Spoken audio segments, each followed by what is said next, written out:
10 or 15 minutes. That's all right. Honestly, that's all right. All good. Yeah, I'm gonna be off in like 40 minutes, something like that. All right. Well, hello guys. We're back finally now on a test that we haven't had in like a proper really good test we haven't had in ages. So finally, right, guys? Like we had a nice, good, proper test, and not one of these crappy dev branches. Basically. So we're finally back. We're gonna chat about everything, of course, the usual that we talk about. So we're gonna go through updates, likes, dislikes, a random topic. We're gonna do a little battle chat as well this time. So we're gonna talk about some decent battles that we've had and some events that were pretty interesting, and some opinions, of course, on the end. So today we got Andrew, Charms, Ink, Louis, Nielsa, and Rivali here today again. So whoop whoop. Hi guys. Hello, everybody. Hello. All right, let's go straight into the updates if we can do that. There wasn't really much of an update, wasn't it? It was just they spoke about how, so this test we had it where it was technically the first War 1, I guess we could classify it as, because that's what they even said it at the end of it. So this was a 3x3 town, so there was 3 towns on each faction, and of course the target was to capture or destroy all of the opposing towns first, so whoever did it first won the war. There was a few, of course, hot fixes in between, so they made sure that they fixed the bug with shield, so there was a bit of a problem where you couldn't shield and stab at the same time, so they fixed that. And they also did something relating to barrels and food tents, and also where was it? Wasn't there something about? Yeah, it apparently was. It was? Did you back it up to the 10th? Yeah. To the patch notes for the 10th? That's where it starts, because what, here? we got the delay. Yeah, focus dev branch from January 10th. Oh yeah, also this as well. Oh, I forgot about that. Yeah, I thought there wasn't that much. There was a lot of changes. There was a bit more. There was a bit. Yeah, true. Between this and the last Drunken Room, yes. Yeah. I thought that was you have though, with the not being able to shield while swinging. I guess we could mention some of the other stuff in between through the other. I think mainly later like the capturing keeps. I don't know if anybody really would know about that if they were only watching. Yeah. Okay. True. That's probably the biggest one. That was the biggest one. Yeah. So basically now, of course, you could capture the keeps where you can actually, instead of destroying it to the ground, you can take it and basically claim it as yours, and of course build around it again and capture the land. And yeah, there was a few other basic things on certain things, as you see here. You got all of these other swordbuck cost reduced to 3 branches, and kind of basic. It wasn't really much on this test, was it? I think the only more interesting one was probably this that I thought was most interesting, where basic resources like branches spawns more likely distributed, which was kind of nice. So yeah, many balance changes, yeah. Lots of balance changes. The ninja change where you're no longer allowed to stack branches infinitely in homesteads. That was sometime. Yeah. That's not. I still don't see where that's even listed out, but that was a huge change. I think those were like secret lists. They didn't. Yeah. I don't remember reading any of that at all. But yeah, there was some other stuff. Catch on fire. We also got pieces. Caves linking. We got a torch on the handcart as well. That was nice. That was true. Yeah, torches on handcarts, cool. especially in the mines. That's really cool. Yeah, that was quite nice. So there was quite a few things. I think we can point them out as well, like as we go along, basically. So we'll get to them anyways. But yeah, so as we, I guess, went through the test and remember most of these nice things that we've pointed out, we'll try and remember which ones that we actually liked and didn't like, of course, because I don't know. I had a mostly positive time. Yeah, I had a mostly positive time. Well, when it was working. When it's working, yeah, food tents were good. I like the food tents. I just hope that they up the amount of food we can store in one tent. I don't understand why they didn't just make it base model so that there's a slot for every single food, and it goes up to food in the game. Like, or it make makes it like no sense. Stack. It's just make it a table. Just a reskin table with a debarreling function. Reskin table, yeah. Yeah, I mean, the stacking, it has the same slots, and it has Wait, it only holds 30? I thought it was more. 10. No. It only stores 10, like 10 in each slot, basically. Okay, just that needs to be changed to at least 30. Yeah. That's something I put in the feedback. It was needs possible changes. I like it, but it needs this. It was nice though. I think it wasn't too bad, even if it was like that. I thought it wasn't too problematic. It kind of just worked as it worked. So yeah, it was functional. That's what was the main thing. It actually worked. People were able to get food out of them. Well, when they fixed the bug that you could unbarrel it. Yeah, of course. When they fixed it, of course. But yeah, that was so tragic. With the first time we tried it, and he just like, okay, well, yeah, I guess he starved. Basically, we were just all staring at it. It's like, well, what do we do now then? It's like some people accidentally slapped it into the camp, and it's like, no, don't put it in the camp. We can't pull it out of there. So quite a few, I guess, a few hundred of food maybe might have been wasted into a camp, but we ended up using that camp anyways for quite a while, so it wasn't too bad. But yeah, so before I add my points, what did you guys really enjoy? Like, as in, like, the best stuff that you lot really enjoyed out of these? Let's say all of the tests that we've basically had since those like dev branches and so on, even the combat tests and stuff like that. Feel, just the overall feel. This is the first time we've had a test that was actually felt like we were playing the game. Having a test in a year. In a year. Well, I wouldn't say that. This was like, I remember a podcast or two back, right when they entered in Territory Takeover, and they had that in, and we were all talking about, like, this is the first time it actually felt like you could see the PvP in this game shaping up.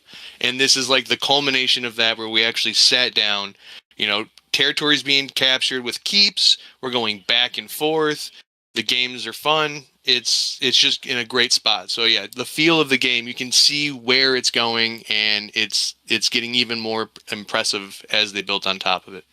Yeah, I think that was probably the top highlight when they done that as well, where you can basically, your land expands every time your keep is on like tier 3 or something like that, and you just basically then carry on, get a new keep or capture the next keep. And then expand more land, which was actually, I feel like that was definitely the most interesting method they had. But of course, they had to make sure they slimmed down the whole map to compress us into an island, so we don't have to painfully go 10 hours into one side of the map. 30-minute Logi route. Yeah, it really was. It really was, because that was the only way we could have done Logi with those big boats, wasn't it? Yeah. I mean, it's going to be. Go ahead, Andrew. Oh, I mean, having all the player base in one small island was just so much better, in my opinion. The map finally felt alive. Like, I was, going up in a forest and I was seeing people, players actually being there. So it's the first time I'm seeing the game feel alive, in a really long time. True. So that was nice. I agree. Yeah, it was really good. It was just scary also every time you bumped into somebody, like, no, there's another guy there. And also the new boat physics were nice. The boat physics? That's also something that's in the updates. What was the new? The boat updates. I forgot all about the physics on boats now. Yeah, we got physics now. Like, you don't go under the water anymore while sailing up a river, and it actually feels like a boat. You did not try them. I played like a little bit on the boats. It was literally like crossing that tiny river like for a smidge, and that was it. I really didn't. They did it like 2 or 3 dev branches ago. I didn't do a huge amount basically. But basically, that was all I tested. So you guys got the better information on me. Yeah. And anyone listening in, if you're having trouble with the new boat physics, you can always just drive backwards, and there are no physics. Just so you know. Yeah. The physics are turned off forever. So it's like the old boat if you go backwards. I don't know. It's I never tried. Yeah, like I said, never tried any of the physics on there. So it was just my only complaint would be horse physics. Like, that would be my first no likey that I'm gonna say, because if you're not talking about physics, horse physics, and like what was it, ram and siege weapons? So siege weapons just in general were all terrible. Like, they were just all really, I don't know. They weren't clipping to the actual ground when you're going uphill or even downhill. You were just basically flat at all times, and yeah. So like that's, but horse physics. I mean specifically with caravans, of course, and that. But yeah. Yeah, land traversal still seems to be a problem. Even just like running, you know, all of a sudden you could just like get into a stuck position in the middle of the road. Yeah, it was too many of those little pebblets and the flipping rocks, and they're not loading the swamp trees. Yeah, swamp trees, like yeah. But I mean, they addressed it. They know it's a problem. I don't know why it's still there, and they don't just turn them off completely. But hey, let's. I did like the caves. True, caves were great. I love them. Super interesting event. I am not too happy with caves. Really? I think I Get don't lost. like. No, it's not. That might be a good reason. All right, yeah. So I do have trouble. I have a lot of trouble with my left and rights. Okay, and I do get lost a lot in the caves. What I don't like is like if you combine the caves with the dynamic spawning of animals for harvesting and everything. When you're trying to get thick leathers and bones, you go down there and you start running, and there's nothing. And then you find a wolf, and then you go, okay, cool. You turn around, and then there's 50 bats on your way out that weren't there before because they spawned because you went through the area. So I love the caves. I think that's the only thing that I got real angry at the caves this test because of stuff like I would go in, and I have to keep going deeper and deeper to find animals, and then I turn around, and there's just wolves upon wolves, and I die, and I lose, you know, an iron knife when we just got there, and I can't even get back. Yeah, but by the time because they're so far and there's so much to traverse. By the time you get back, we always told people that if you go in there, you got to at least go in with maybe a kit and then maybe an extra person or two, because you know it's hard to do it at one person. It's really hard. Like unless you've got the torch on the handcart, you know, you can't really do it one at a time. You'd have to do it with someone holding the torch so you can see what's actually in front of you whilst you attack. I just think the dynamic spawning needs a bit of tweaking for the cave. Like, just give me 2 wolves and 2 bats when I go through. Don't just spawn everything behind me. So when I'm trying to leave, everything goes, you know, it turns into a horror movie. Yeah. So someone just wrote in the chat saying that they even like when you put paving over the trees and the rocks, they disappear. I know this as well. They disappear, but they're still there. And it's the most annoying thing ever, because you pave over them, but then when you still walk in front of it, it's gone, but like it's still a hitbox there. It's like, why? Why is it still there? Just get stuck into nothing, and it's just so annoying. But yeah, I had a lot of issues with that on my farm, on my gigantic farm homestead. Oh, did you have a lot of tree stumps? Yeah, just constant blockage. Yeah, it was quite bad. And like, you know, you can build. Like, if you put, like, a foundation on top of it and you build a house, you don't ever see them. You never interact. But if you put a farm there, you are just going to constantly smack into it. That was like, even with the horses, I was, like, when you're riding up or down any, like, road, basically you just hit, like, a little pebble or, like, some invisible wall, and then you're just like, what the hell is this? Yeah, and your stam's gone. And like, it'd be one thing if it stopped you, but it drains your stam down to 0. Like, we have the laziest horses in Anvil Empires. Like, they face the slightest amount of adversity, and they're like, I need a 5-minute break. Literally. Horses horses touch a little rock, and they're like, my toe, let's just take a break now. All right. I remember when I think we started taking the catapult out down the road, and it took us like half an hour to get the catapult through one of those pebble-infested stump areas. It was awful. It was quite bad. Nielser didn't even have to put up all of his camps to block catapults from coming down the road this time. All they had to do was wait for the trees. Hey, it wasn't me with the campfires. That was somebody. That wasn't Nielsen this time. That was the enemy faction. Agents. I'm talking about the last test we had when we had it wasn't me. It wasn't. It's a very. I'm sure it wasn't you. I'm sure it wasn't you. Okay, fucking fine. I'm exploiting again. It's okay. But luckily, we found out about something that I don't know if we should say. Actually, should we? I'm going to say it. I don't know. I feel like don't. Should we? Say what? About the breaking of the campfires and boxes, basically. So like technically the devs sneaked it in, but there's a way to break them without using torches, and it's just swinging with a weapon, and that's all it was. So basically, everyone's little campfire trick now or box trick to spam it won't work anymore.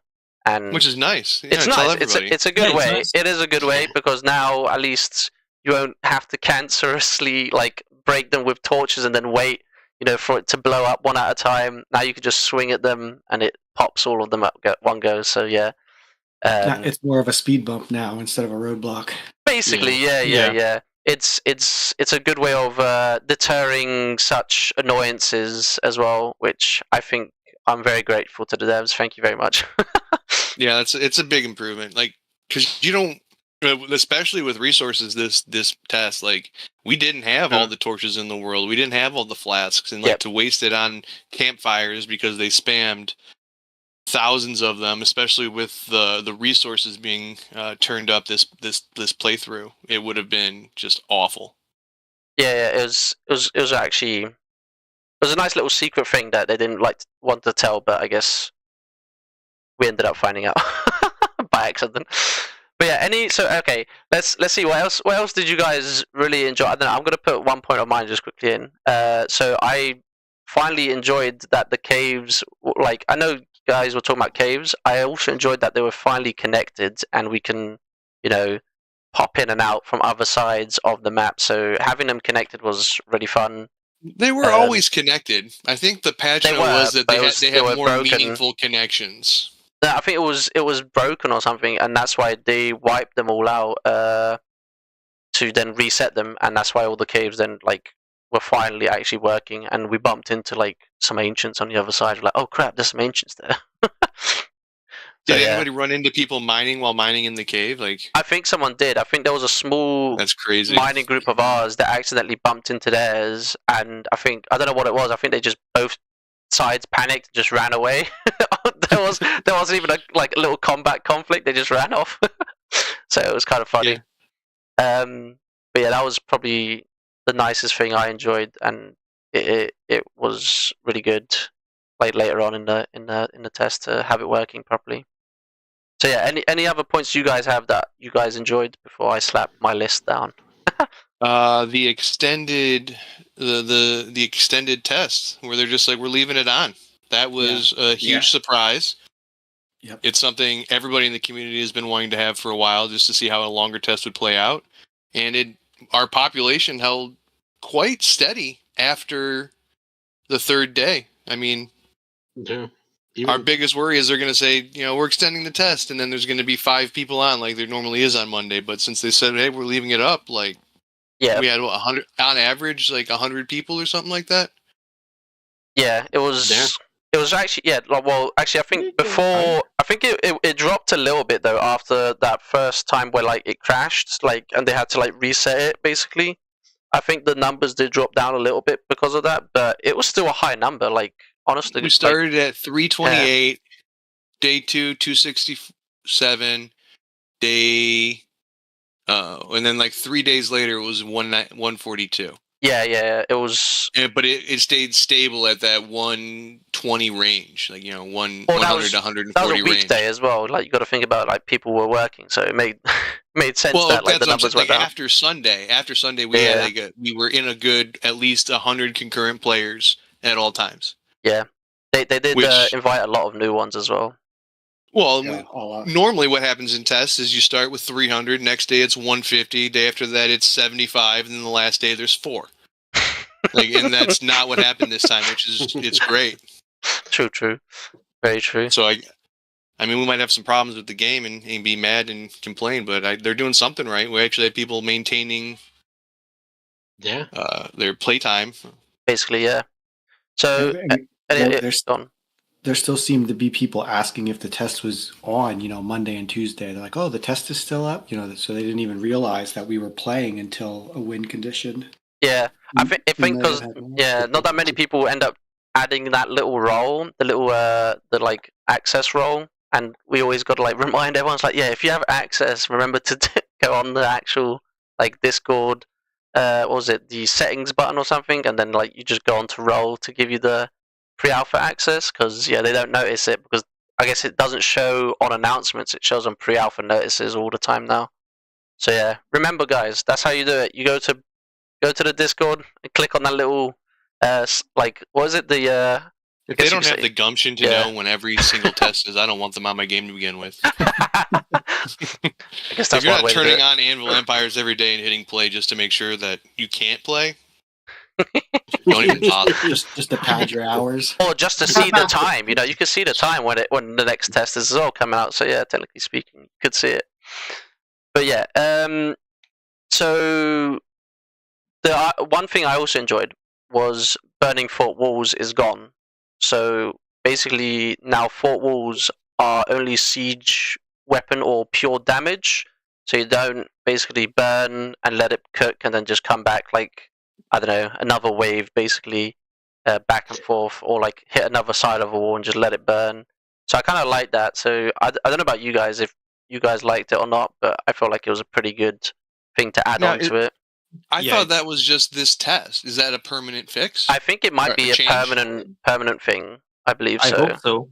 Because it was kind of nice. Yeah, it was really nice. You know, like finally you don't destroy stone walls with torches, so that was nice. Basically.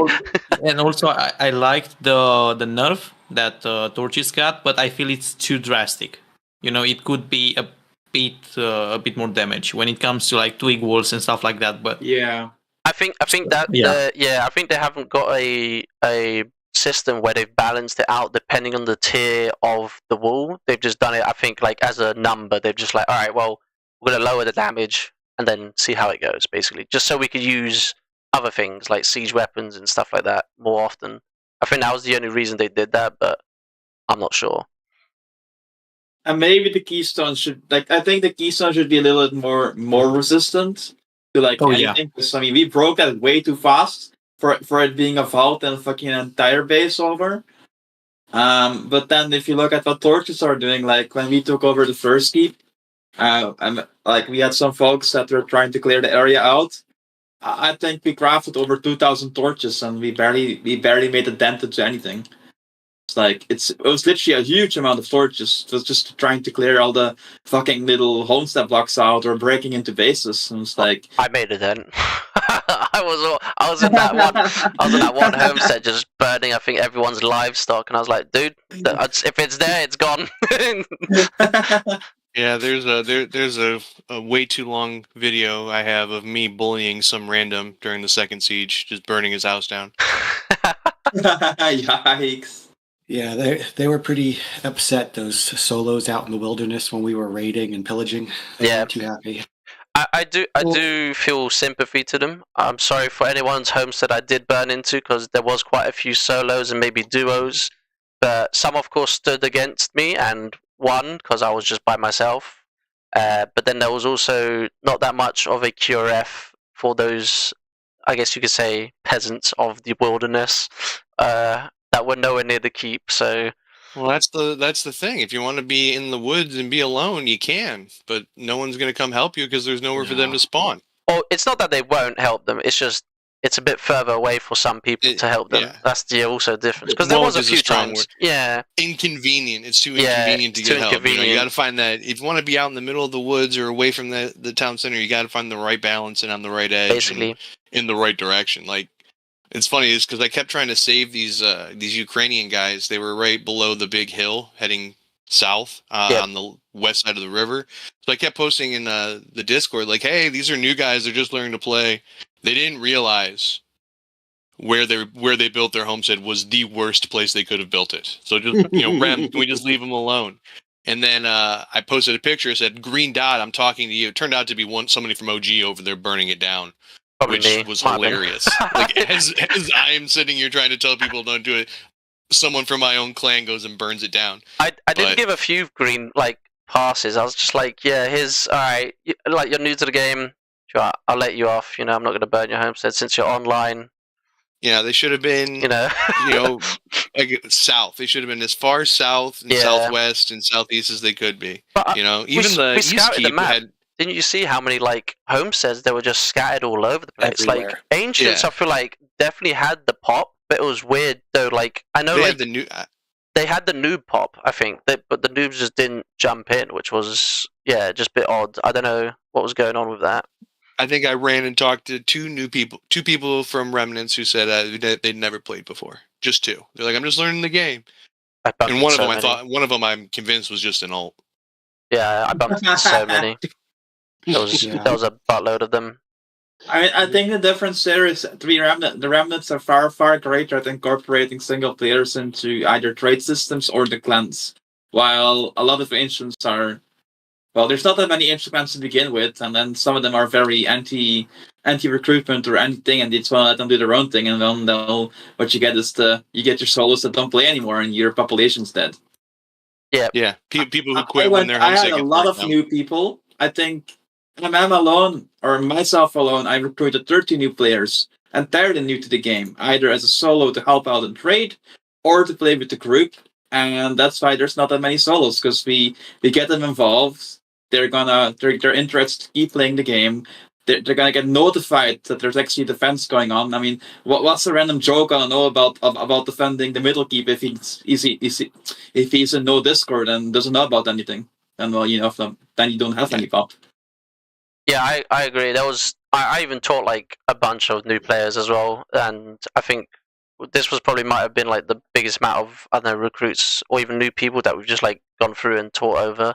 So it was kind of nice to have that as well.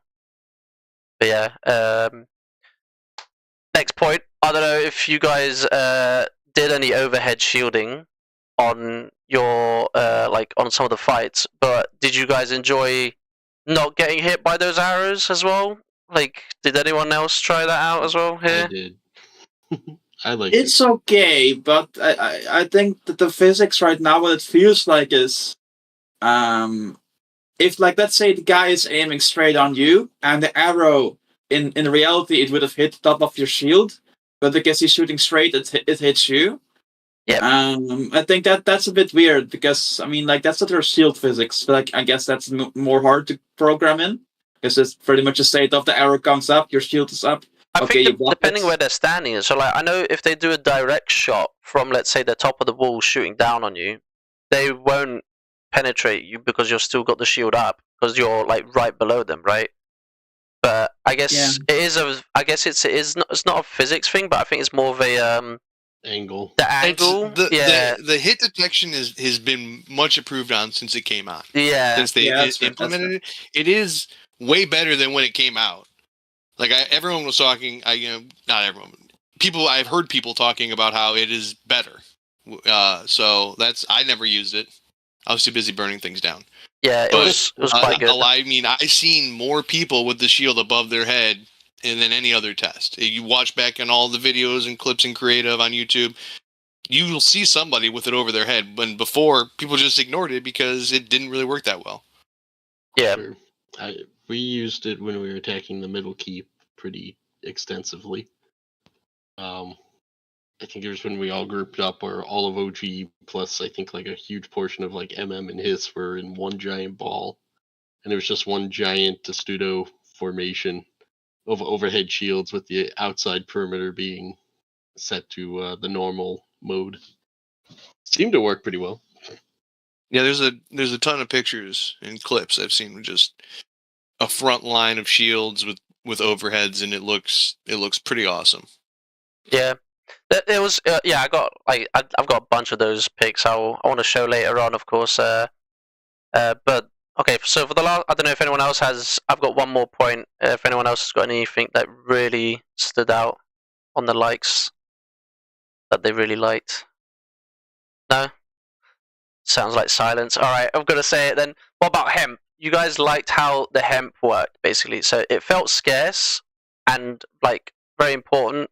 So this is what Technically Charms wrote to me as well, and I agree with as well how he wrote it. But it felt scarce and very important, but not annoying to gather. So what did you guys think of hemp? Did you guys hated it, love it? I mean, I agree. I agree that it was scarce in the beginning, and it was hard to get and everything like that. But later on in the game, pretty much everybody had plenty of hemp in their homestead. So I think that's it right there. Yeah, it was natural. Like early game, it was hard to get, but after some time, everybody developed, everybody had it. Yeah. So I see it as natural, as something implemented really well, in my opinion. What was your numbers at the end? Somewhere close to 100 hemp. Nice. Yeah. See, look, that was pretty good. I think that they might need to look into removing the 1-for-1 return from seed and strong fiber, because this is day 4 on our test. We weren't even worried. Second summer came in, we had so much hemp and we just grew it constantly. If that's just going to be the next summer, okay, so say you grow all your hemp, then you use all your flasks and your catapults and your things, and then you have to wait till next summer, but you're still collecting it. So you do, just exponentially. I don't see how it's going to work out. I think they need to reduce the returning the chance rate of getting it to like a 1-to-1. It should be higher than normal crops, because you're always on a negative return with them. But those seeds are everywhere. It needs an adjustment. Because like you said, Andrew, after one season, you don't worry about it at all. You just have to have someone grow it. Just to add to that too, we were all on the same island this time. Once we get onto separate islands where maybe it's only one group that's really established somewhere, they're going to have that whole island to grab all the hemp seeds they need. Yeah, basically. Oh, and with medium boats being as fast as they can, you can just start going around grabbing it from other islands. Like, it's not like not like you're not stuck. You can go steal it from like some other spot and then just jump in, make yourself a boat and take off. It works. It works. Take it back to where you want to grow it. Yeah.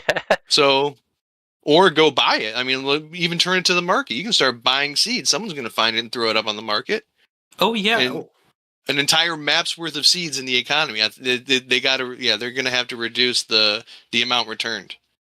Now that you mentioned about the economy and the market, we should talk about trade as well. I saw it as really interesting, and with more players, it can actually evolve into something amazing. Well, with the market economy.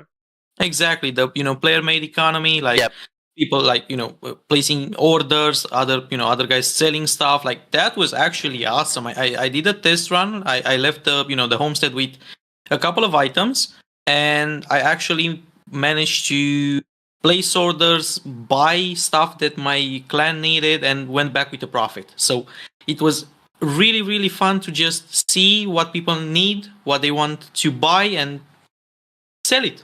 Yeah. It was actually amazing. Were you? I guess the local trader that was coming back and forth and buying stuff from our also towns and stuff. Because I think Ink did a lot of active orders. I believe he did the most. It was one of the first times we didn't just use it to launder tax money back to people. Normally all we did was we would throw like a berry on there for like 200 silver, so that somebody who's can come in and get their tax money back. Non-refundable stick. Basically. It was a good that was actually I do agree with that though. Yeah, we actually used it properly, and like we actually a lot of our orders were getting fulfilled as well because of the amount we gathered. It might have to do with the fact that upkeep was not working correctly. No. True. I don't know about that. There's a lot of homesteads in the radius that weren't desperate for silver, and plus silver has been increased. Like, you've been getting a lot of it lately. So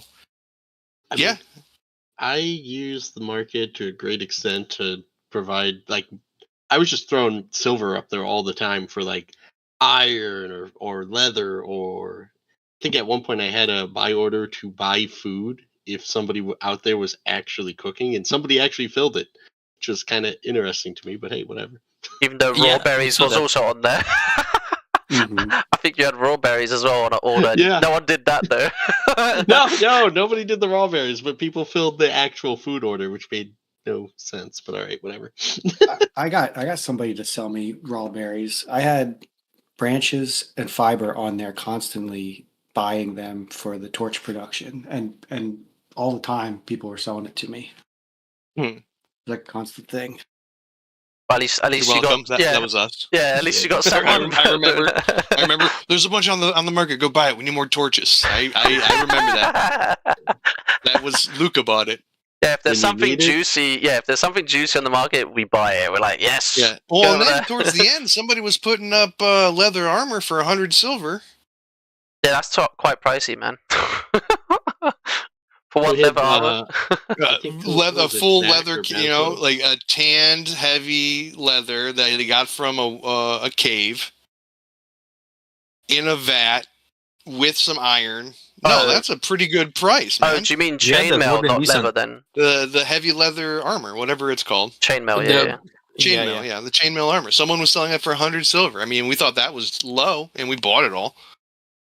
I think it was Zach or Basil. One of them was putting iron weapons on the market in other towns. Yeah, it was Baslo. Yeah, he had. Yeah, I was buying them because they weren't on, and I can't figure out how to hit for a +3.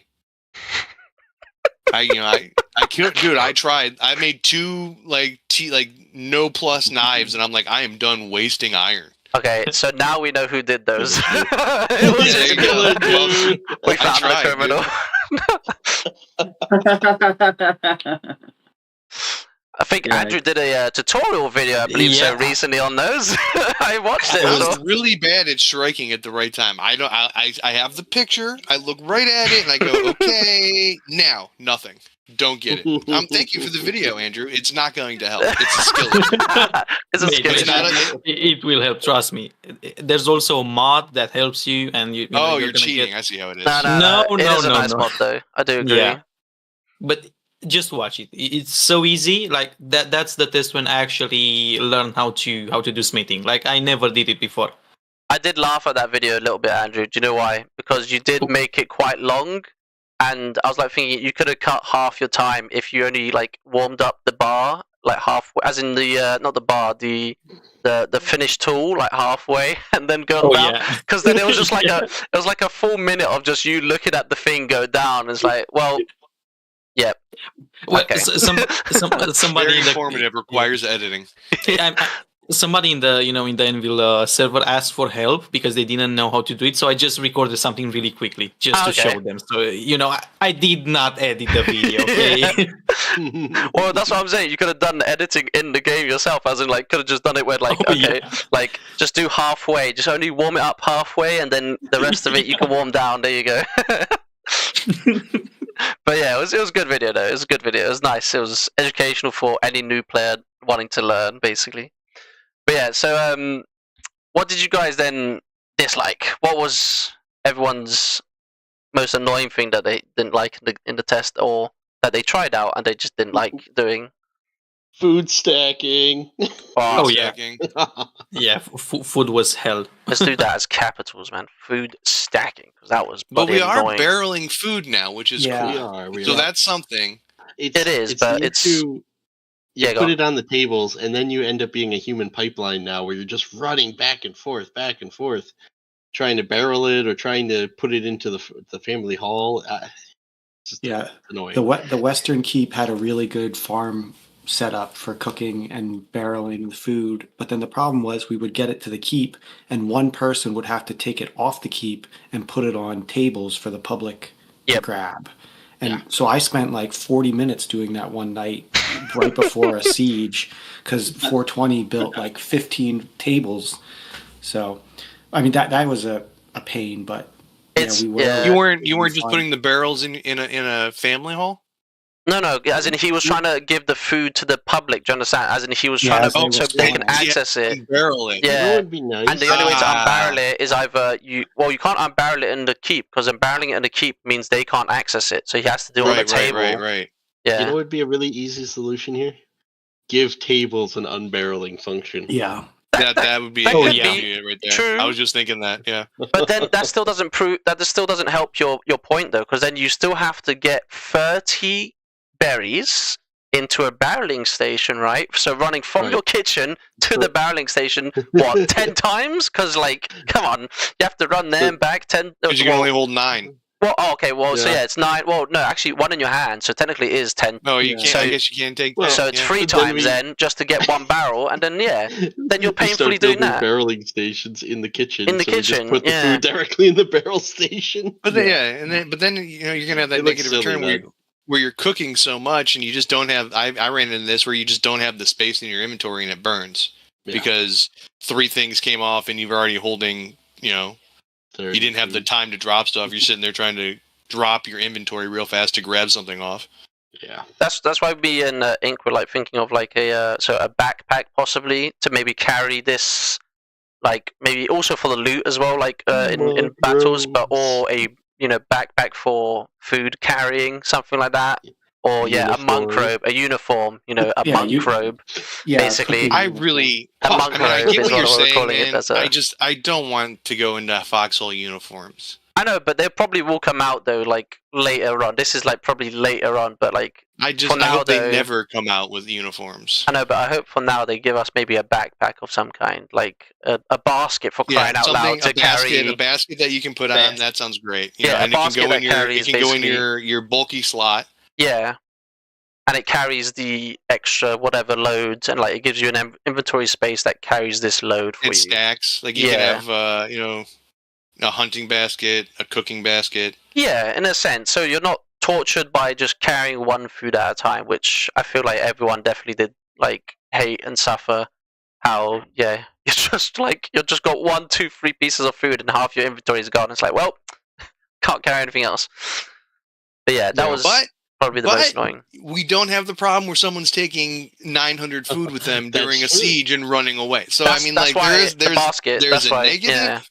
And there's I think the positive is way bigger. The positive on that is, I do agree. Needs a tweak, keep it in, but it is nice that, food's not disappearing constantly. Yeah. It is the idea of now just having at least transportation then of that food back and forth in easier ways, basically. If we're on No Likey and talking about food in siege temps, there needs to be either like a Thane level person that is only allowed to submit food in, or like a menu that pops up that says, hey, if you put this in there, you can't eat it. This is just for respawning, so that people don't just dump food into your siege tents and then you can't actually eat it. So have like an alert or something is what you're saying. Something, or make a certain level of person able to, like a Thane or a Creole or some permissions levels putting onto the siege tent. Whoever should build the camp should get they should get destroy permissions for anything that's made in the camp, and they should also get they can pull out food or whatever. Wait, do they not get? They don't. No one gets permissions at all. Well, they did for a little bit, but then nobody else could do anything. Yeah. So every time they try and do that fix, where they try to do permissions wise, it's either whoever's the person that built it gets all the permissions of building, destroying, and everything, but no one else can do nothing. So everyone's just there, twiddling with their thumbs, doing watching nothing. One guy build 1,000 tents by himself, basically, and then waiting, huddling behind him because he's building that tent. It's like, it's my tent. Everyone's running to it. I wonder if they could introduce a system, kind of like the towns or the homesteads, where you can assign the lieutenant of the camps. Yep. Or that's all you need to do. You just need to do what you do with homesteads, and put it on the keystone, and put it on the siege tent, where you have the founder, and then you can just change the names, lieutenants, stuff like that, and then captain, stuff like that, and every level has different abilities, and then guest, or it'd be probably more on the last. Guests can only take food from whatever, can only take swords from the siege tent. Yeah, and then they could put a lock on you could have 2, Basically, I'm thinking a lock on only some people can take the flasks, or only some people can take. That's exactly it. Yeah. No, you're right. Or we have a food tent. Let's have a explosives tent now, and then that way random people aren't taking your flasks to go blow the door to toss at a T1 fence they found. But then also, if they're doing that, I've requested this before. I want weapons stockpile then, so I can put my swords and shields maybe, and an armor stand. An armor stand. We've been asking. It would just make the camps look more interesting, because right now it's just walls and then a bunch of fucking hobo tents and then a camp in the middle. And that's it. And then a couple food camps. Oh yeah, and that's the other thing, because of the chests. Yeah, it's a spam of chests. 1,000 chests. It's the chest that is probably the most terrible, most ugliest thing, and we can't delete them. So just you like if it's like this last what was it camp we had as well on that one area next to the cave, we basically had like people building chests, but they were all not organized. So it was like a scattered amount. I was like, why? It's like, well, I guess we got these random chests just located in like this little kind of order. So I think they should remove storage from tents. They should make like the bunk bed version of the tent, which is slightly bigger and holds 5 people. Because we don't need all the tents, and then just add in some other things of storage, and then apply those permissions to the storage. Yeah, that's actually a good idea. That's actually a great idea. Have a bigger tent thingy. Yeah. Because what do you do towards the end of a siege when like half the people have logged off? You go and check every tent for the people who are no longer assigned to it to see if there's anything in there you can use. Oh yeah, true. And you constantly do that. Like there is no reason to put stuff in the tent to grab when you can just go to the main tent and get it. So it just ends up sitting there where nobody knows it is. It's just like that though, isn't it? Like it's we've done it before. I think I even had to burn into one because I was like, I saw some dude that had like a bunch of like a kit with like a hammer also that we needed the hammer. And I was like, dude, just burn the bloody tent. We need the hammer. I need it to repair the walls. So it was the only way to do it.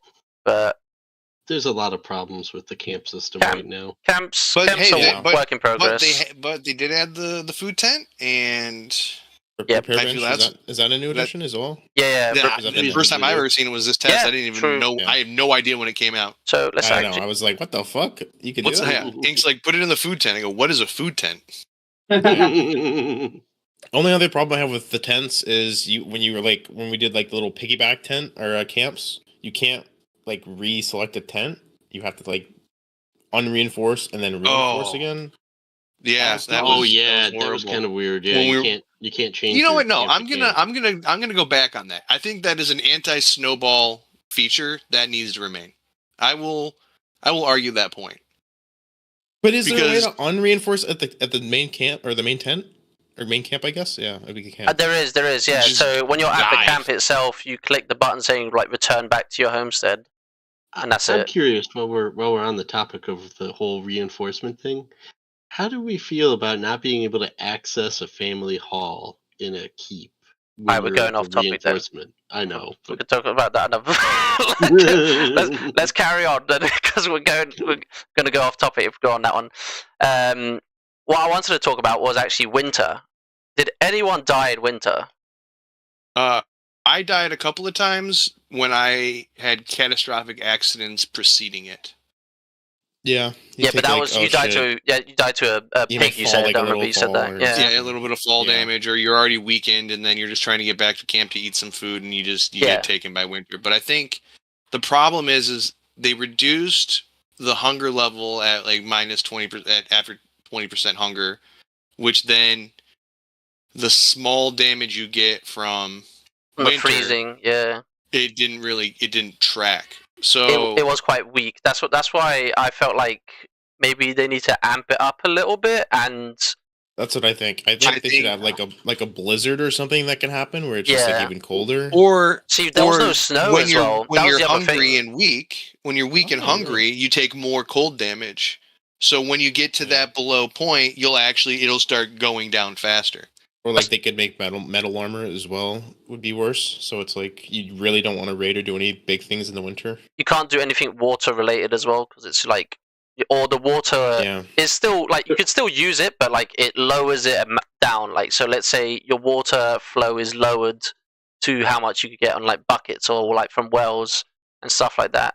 But I actually wanted to ask, did anyone get any snow? Like Louis, Nielsen, or Andrew, did any of you lot get snow at all? Wait, there's snow? Yeah, there is. There is snow. There is snow. You've never seen snow? You've never seen snow at all? Like, come on. There was like in the previous test. You get like a light, like white dusting on like the 4 pieces. It looks really cool. It looks nice. It looks really nice. Yeah, but it looks like early December. It doesn't look like February. Like maybe winter should have like phases. So nobody got snow then, is what happened. Yeah, just the weird colors. Okay. A year ago, we had a blizzard in our town, and it made literally everything white. Yeah, that was That's like nice. old test though. That was old test, mate. Yeah, that's pretty old. We haven't seen something Then- that extreme in a while. And this is the problem with alphas. We don't know if this is like a design change, or if it's like random. we've tested it, we know it works, but we're not going to put that pressure on the servers right now because we're just testing other stuff. Andrew, what Yeah, did you want to 'cause- say? You wanted to say something. Yeah, I gotta go, lads. It was a pleasure. Gonna Okay. watch the podcast later. Take Ciao, care. ciao, man. See you, dude. But yeah, Like I fully believed. I kept reporting that node was down in the southeast corner for like a bunch of dev branches. I think they were just testing whether or not they could have a stable build with things turned off for this test. So because we couldn't go all over the map. this is my next point, and I It's really also hated it. possible that we just didn't get snow because other parts of the map were getting snow. Because I mean, like, did they turn off all the other regions, or is it just? Yeah, they were off. Yeah. So it was because you know how we witnessed rain at the very start. We did witness rain. Yeah. We saw Yeah, the true. rain. Ooh, We heard the rain. that's a big one. we That was heard it all. fucking That was brutal. great. That was fun. I'm though. pretty confident that they turned that shit on, so they hampered like the the sweats from like just overgearing because with the leather. Yeah, it was just really to slow fucked. down. It was to slow down the light gear. It was basically to make sure you couldn't get any light armor prepared and rush as quickly as Or you possible. have your stables. That's You what need it them was. over bellows. It really stopped us from getting the bellows, which stopped us from getting like good iron shit. So Basically, but yeah. So the next point I actually wanted to make was not able to kill people whilst they're down on the floor when you knock them down, basically. And I That hated is that. huge, and Oh, dude. that was very annoying. as heck. yes, So annoying. I don't know how many times I even like knocked down people with the horse and stuff, and I was like I'm swinging. I'm like, what's going on? It's like, am I just looking at this guy now? Am I just having to stare off at him? Just like, what the hell's going on? Or like when you've knocked him down, even like in regular combat with your swords, and you're just like, well, now we just wait until he gets up on his knees and slice him in his knees, I guess, because that's the only way we can do that. And it just made no sense. Like I don't know why that was taken out, or maybe it was an accident. But please, devs, bring it back because we like killing men on floors. It was just. I also didn't like that you could just like get knocked down. Like I felt like it felt really random. Like I know it was probably related to the stability shit, but I felt like it was prevalent. No, like that was- if you're standing every with a fight I got shield, into. yeah. If you're standing with a shield and a sword, you should just like never be able to get knocked down. I think. Wait, Yeah, you were getting but knocked down with your shield up. Yeah, your stamina and thing Yeah, went I mean, like, down. or, though. like it's That's like what when it you lose your was. shield and then your stability goes down to 0 and you get knocked down. Yeah, that Like, was it's it just, though. It doesn't feel good. No, It needs to be tweaked. it was good. I think it was still good. I enjoyed the knocking down effect.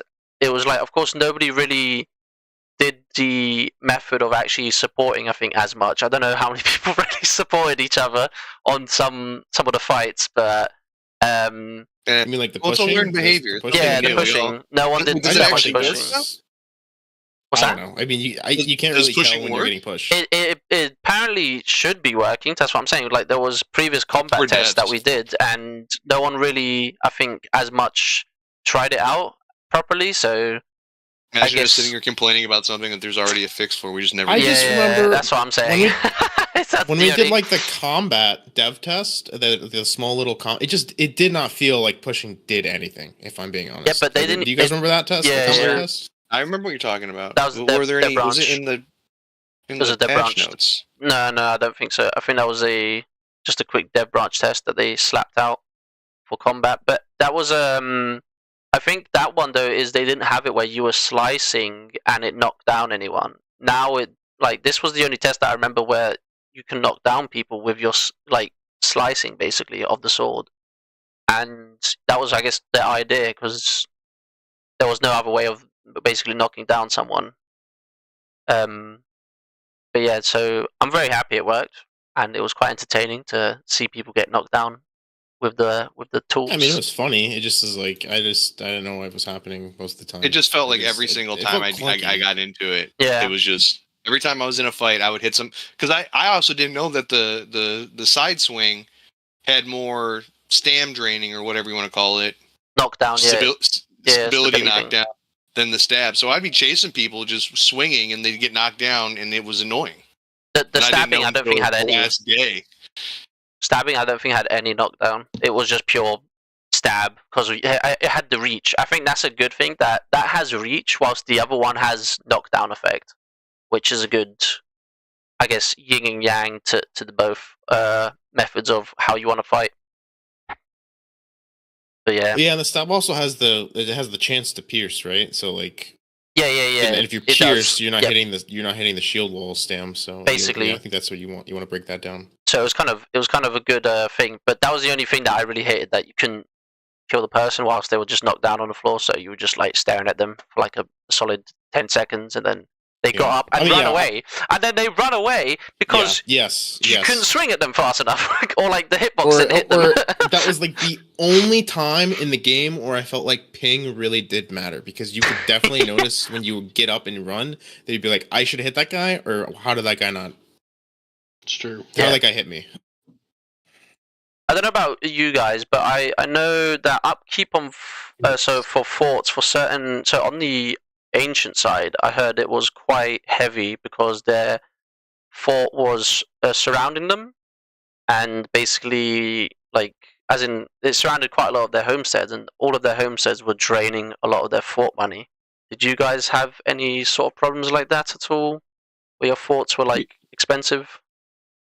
Yeah, we were at 400 silver as well, but we removed like granulations, big walls, and then we got like 250, I think. Jesus. It's a bit. Yeah. It is a bit much, especially when the server dies.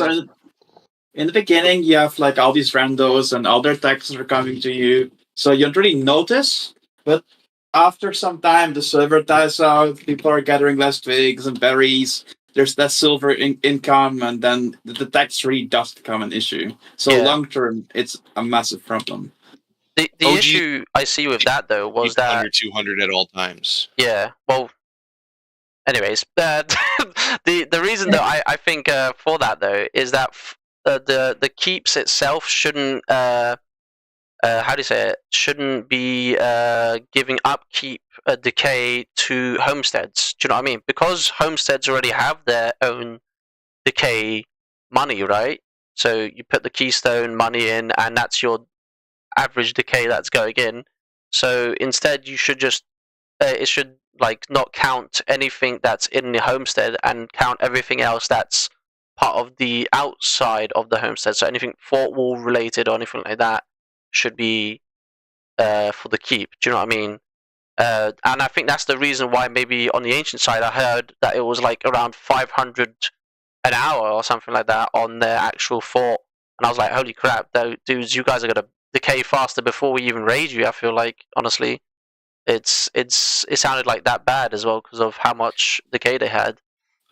But so when the keep perimeter takes over your homestead perimeter, the upkeep then falls into the keep, and the homestead no longer takes silver out of the keystone.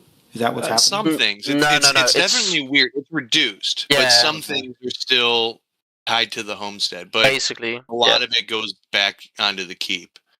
It's a weird thing. Like it combines itself together. So I don't know whether maybe that was not meant to be like that, and it functions like that. But I think there's a lot of weird interactions between what happens to a homestead after a keep overwhelms it. There's a lot of interactions that need to get tweaked from that. Yeah. And I think it's a bug.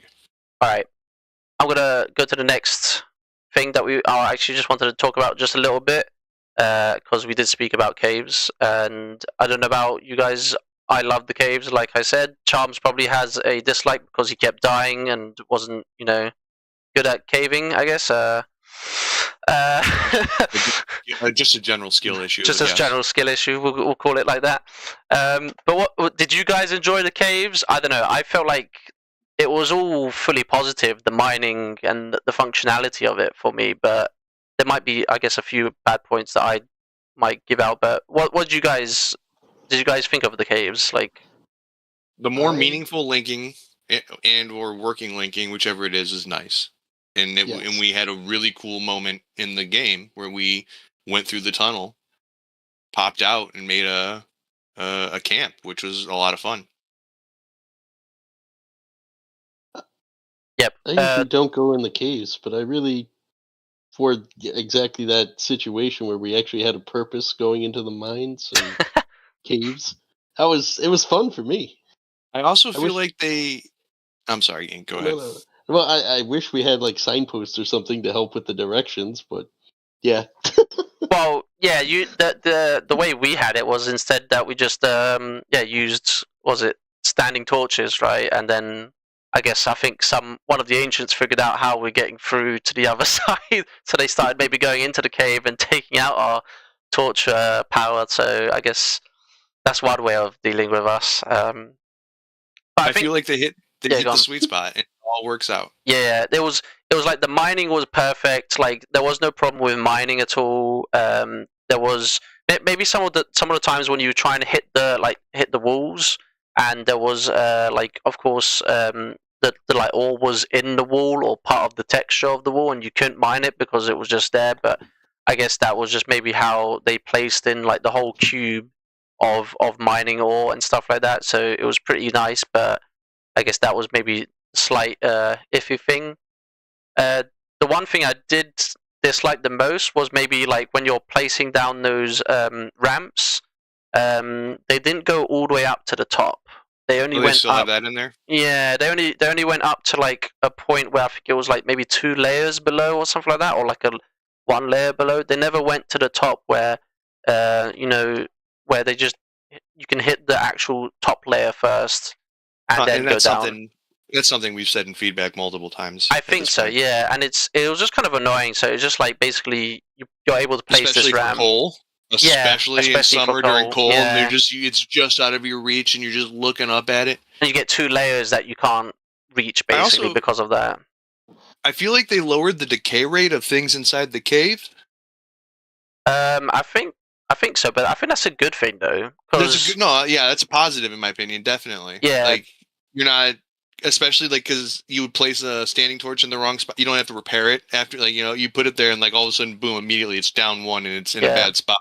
And since you can't stack them close, you're like, oh no! You have to go get a torch and blow up your own thing. What about you guys, Louis and Nielsen? Did you guys do the spelunking? Yeah, I did a lot of mining. I think it's fine. The only thing that really bothers me in the caves is that when you start mining, right? Sometimes you have to dig 2 blocks because the height of the block is like halfway, so you can't really.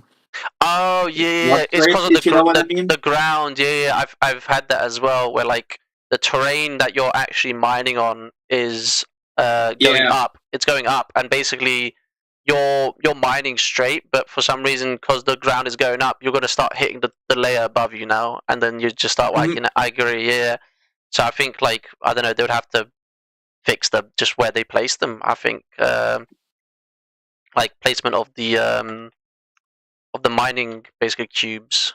Yeah, and like sometimes in like very specific parts of the cave, when you're running through it, there's like your vision gets blocked very hard. So it's like you're gonna get blindsided by wolves if you're unlucky sometimes. Oh, do you mean that when you go through those tunnels? Zooming in and out because your camera is in the middle of a rock? I thought that was intentional. I thought that was intentional as well. I thought tunnels were just a fun surprise. I'm gonna say that honestly. Like, and then like you pop on the other side, it's like, oh crap, there's a wolf. Turn around. Yeah, it's a fun surprise. Just because I think it's also helpful as a the tunnels. I feel like were also helpful for me when we were going through the caves as a little, I guess, directional point. Because then you know, like, oh, I go through one tunnel, then through a second tunnel, and then I'm out on the other exit, going through the other side. It was quite fun, yeah. I liked it. I have very little to no experience in the caves. I got too much lodgy stuff going on the top side. Daywalker. The overworld controlled me. Yeah, we. I think it was great. The connections, of course, was probably the highlight of it all. And when we found out about that connection, it was just beautiful. But yeah, I think that's it. I'm just gonna go to the next point now, and I wanted to do a little battle chat about certain battles that we did. I think we won't spend too long on this, but I think we'll try and just skim through some of the fun stuff that we did. It's a shame Andrew isn't still here, because then we could have talked about some of maybe his side of it, if he was on any of those battles. But I think majority of you guys were on. I think most of the battles, right? Were you guys here as well? No, I had the flu the very beginning. I was only for the last 2. Oh, what about? I did all the battles pretty much. Or well, most of them. Most of them. All right. I did all the major battles, but not like every fucking river incident, of course. Yeah, the river incident. that one was too long, bro. Yeah, a 3-day long campaign. I think we'll start off from the west, because I think that's where the most of the battles started, anyways. From so like the first one was I believe it was the one with the catapult that you guys tried catapulting or something like that. And there was like a bunch of randoms around it. I think I even have a photo of that one. So I think it was this. I believe so. This was the first one. You have I think it was Empty. Who else was there? Your pointer isn't on the screen. Isn't? Do you not see it? As in, like, well, do you see this picture though? Right. I see the picture now. Okay, that's what you need to see then. But yeah, I think there was a bunch of you guys there. I don't remember. I don't think we were there at the first one. I think we ended up trying to do a little attack whilst you guys were doing that attack. Like, try to do a torch raid or something like that on the middle town, but it didn't go too well. Isn't that the attack that IL came across the enemy boating towards us? Like they crossed each other in the ocean? No, I think that was the second attack. So the first attack was this one. Even a photo of this. I think this is another photo I got, and you guys were doing some fancy formations, I believe so, which was actually kind of really, really nice. Actually, how it looked when I think someone was over there streaming it on our Discord, and it was pretty good. It was going well. I think the only disappointing thing I think I saw was when the catapult got slapped by friendly fire. And that was the only, I guess, sad thing. So of course, I think the siege just went south because of that unfortunate mishap. But yeah, then the second one turned out to be the victorious one, which I think everyone was there. I believe so. I think we all participated in that one. There was, I believe, what was it? A catapult first at the start. We busted in through a couple of walls, and then we started laddering up. So here's another image that I had. Nice great angle of everyone charging up the ladders, and we ended up crossing at least onto the walls, which was really good. And yeah, taking the keep. So that was a great positive outcome on that one. I don't know if anyone had any fun moments there. Did you guys have any funny moments there at all? No, nothing at all. Nothing particular. Oh, I see cool train. Like, am I in there? Am I in there? Are you in there? Yeah, you in there? I don't know. Who's in this photo? I don't think. I don't. The photo's kind of fuzzy. You're in there, Cappy. I see you in there. Am I in there? I don't. Yep. Oh wait, yeah, I was on the wall, wasn't I already? I believe so. Yeah, I was already on the wall, waiting for you guys to place those second ladders up, and I was just like, "All right, boys, we're just doing a distraction here." Just so they don't look at the ladders. We used ladders for the first time in a long time. Yeah, true. Ladders placed them up there because they fucked up.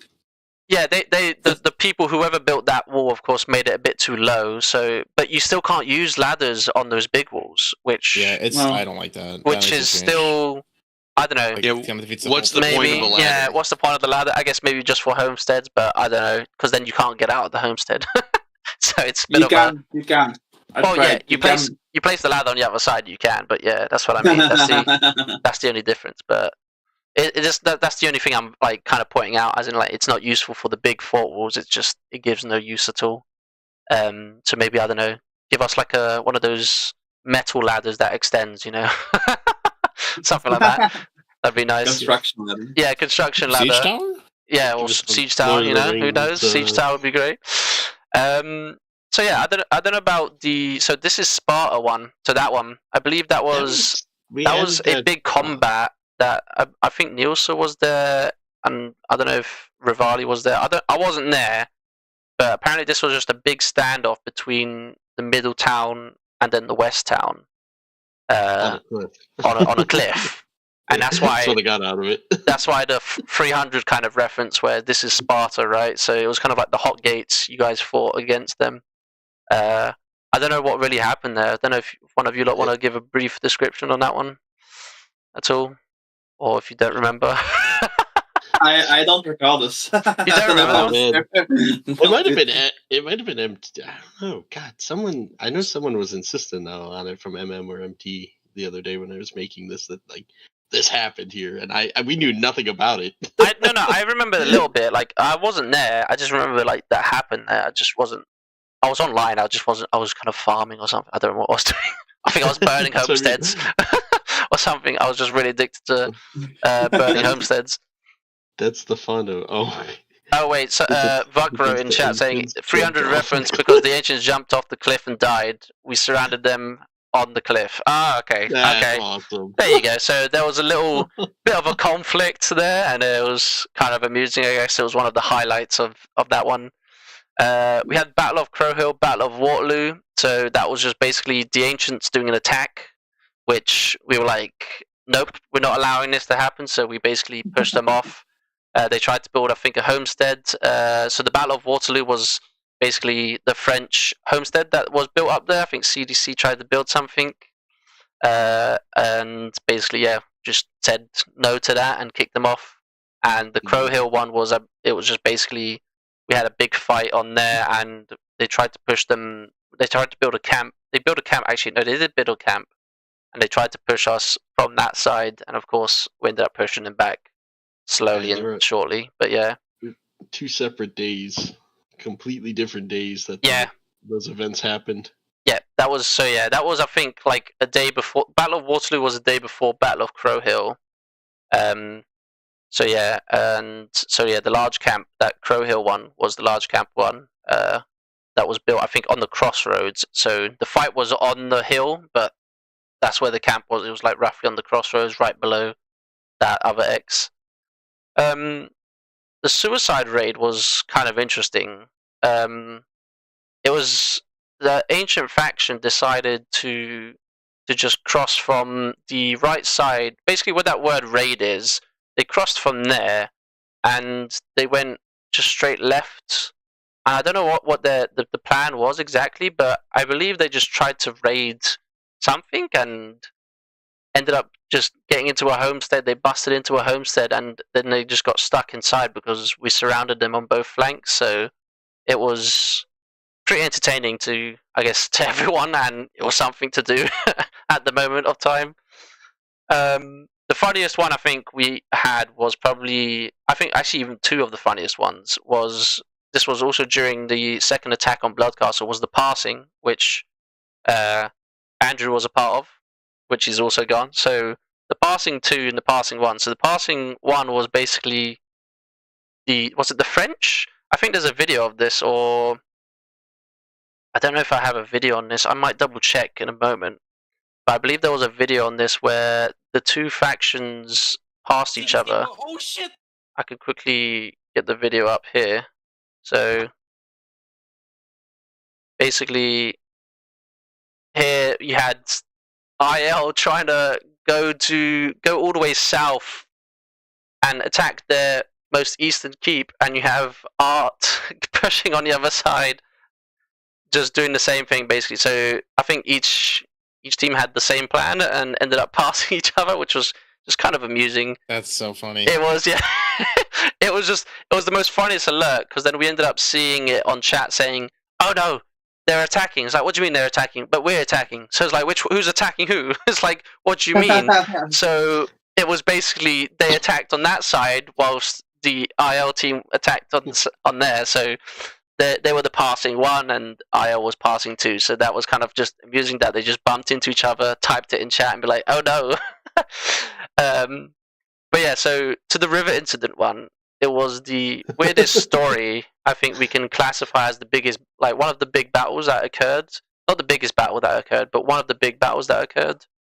I believe unfortunate turn of events. Yeah, it started off as a like someone noticed a homestead that a noob was building, and he had like a little dock, and like started attacking it.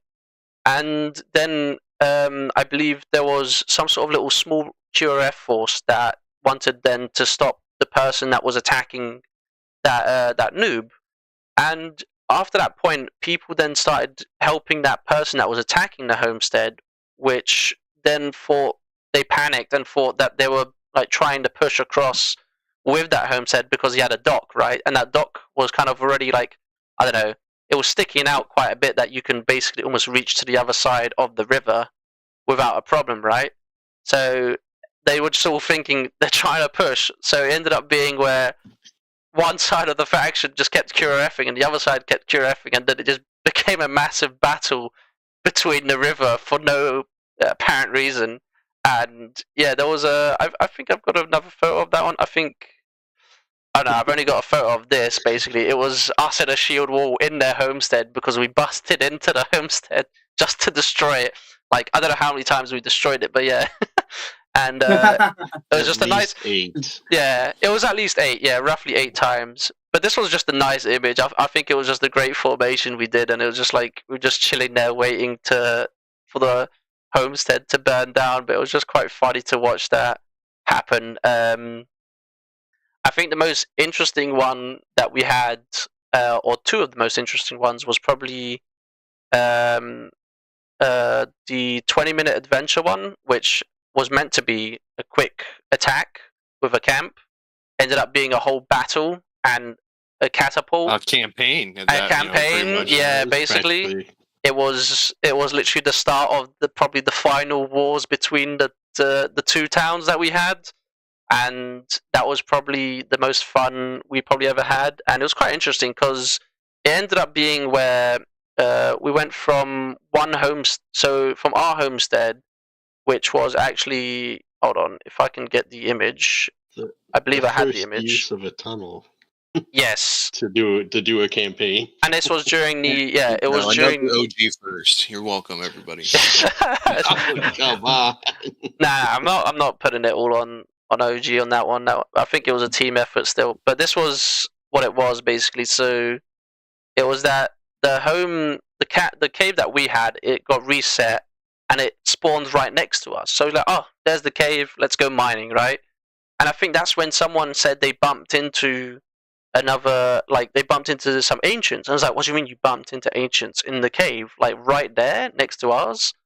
So basically they ended up using that cave and trying to find where the ancients came from, and we found out where they came from. So they ended up popping out from the other side, halfway across the map, right behind them, and we were like, well, let's use that to our advantage right now before the ancients get any ideas and think of it. So yeah, that 20-minute adventure ended up being a whole bloody just campaign that just lasted 10-hour fight. It was so long. It was half a day. Half a day like went by, I think, and it was crazy. And Wicca tapped out. Wicca and MT tapped out after 5 hours, and I think then we just spent the rest of the time spawning in with knives and just stabbing people, and it was a blast. It was a blast. It was the most fun I had there in the test. Yeah. There was of course a few secret raids that happened. There was the nice little aqueduct one, which basically we found out a nice little exploit because the aqueduct was very long, so we took out their beacons and went for that. And then basically this is what happened, where we brought all the flasks and nuked into this homestead. That's where the game. I don't know if anyone experienced this. Use the ladder to get onto the aqueduct. Yeah. I don't know. I didn't know you did that. Yeah, that's what it was. So it went from there because, like, so do you see where like the left side? It was a long aqueduct. Yeah, it was a very long aqueduct. It was so long. The aqueduct strike, basically, like near the little left side, like where the kind of the bend of that river starts. That's where almost like roughly the aqueduct starting point was. And I was like, why is it so long? This is really long and like very unnecessary. But I'm assuming there was a reason to it to like allow the flow to go down or something like that. But who knows? But yeah, that was quite a fun one. And I think if anyone experienced a crash during that day, or like the game kept basically closing, that was maybe because of our fault. Because I think that was the only reason that homestead just completely got destroyed, and it just it disappeared. I think because of that. They couldn't rebuild it. Yeah, they couldn't rebuild it because it died. But yeah, there was some, and then like the final battles I was not part of, unfortunately, because I guess I was stuck in queue, and that was a fun time. Raleigh also was stuck in queue with me, so we didn't experience it. But I did get some images of how much logi was brought in of that fight, and then also the ramming of the home of the keep, which was quite nice to see. So that was, I guess, everyone had lots of fun. It was a great test. I was definitely scared that, scared. I was definitely like, oh shit, they're gonna close down the server when that thing kept crashing like every 2 minutes after logging into the Art homestead. It's like, well, that's it, boys. GG. See you next time. It really did. It really did. Like, we were also like, oh shit, did we break the test? We're like, no, please, not right now. Our surprise when on the third time it did that, the fucking keystone was just vanished. Yeah, the third time the keystone died. So like, as in, it was. I think devs did it. That's like fuck the art. No, I think it might have been that we created a bug that because we nuked it, and it might have actually created a bug, and they probably just maybe deleted it, or just when it got reset 3 times, it just wiped it because of that. Like the timer went out on that, and it wiped it completely. So who knows? I'm not sure. Maybe it might have been the dev thing, but I don't know. I don't want to point fingers and say devs deleted it on purpose. So yeah, basically that was a good fight though. It was nice, good challenge. It was night capping. We're gonna call it that, and we're gonna claim it. Welcome to survival games. Welcome to survival games. It's always night capping. But yeah, so any opinions that you guys think should be added in, like roughly random things that you guys would like to see? Or maybe something interesting. I want to see a place where homestead founders can get together to ally rather than having to physically run to. True. We have a pop-up if you want to join. Why can't we have a pop-up that says, that only the managers get that says X people is trying to ally with you. Do you want to ally with them? Like, I don't get that. Custom roles on the homesteads would be nice. Yeah, I would like a manager status for homestead families, like cross families. Like right custom now, roles. You said custom roles, yeah, for like keystones. You saying? Yeah, because the permissions, there's got to be some sort of better deviation between member and manager. Yeah, I agree. There's some problems there that kind of screw up things. And I would like to be able to turn off access to like advanced workbenches, because we can no longer just leave stuff there because someone might come up and just pop it all out because they want to make something. Mm-hmm. I've got one from Vuck saying unnerf horses, and I think I agree as well with that, because horses, just the turn rate is drastic. Like, as in, it's dog shit. It's so slow that I think they you can't turn to them. I think that they have the same stamina function as a player. So now when you turn the horse, you lose all your stam just like players. No. You don't turn like a player. You don't lose stam when you're turning, but the only problem is you turn if you turn too hard with the horse, you lose all your stam. Or if you bump into something. Do you mean like turning on the spot, like just turning it on the spot? Because that's what I mean. No, if you're sprinting on a horse and you make a hard turn, you lose your stam like a player now. Oh, yeah, you do. But that, I mean, like turning on the spot, as in, so like you're standing still on the horse and trying to pivot. No, you don't lose anything. It doesn't work well, but you don't pivot like crap. No. That's what I mean. But you turn like it's crap, a horse. basically. A horse can turn.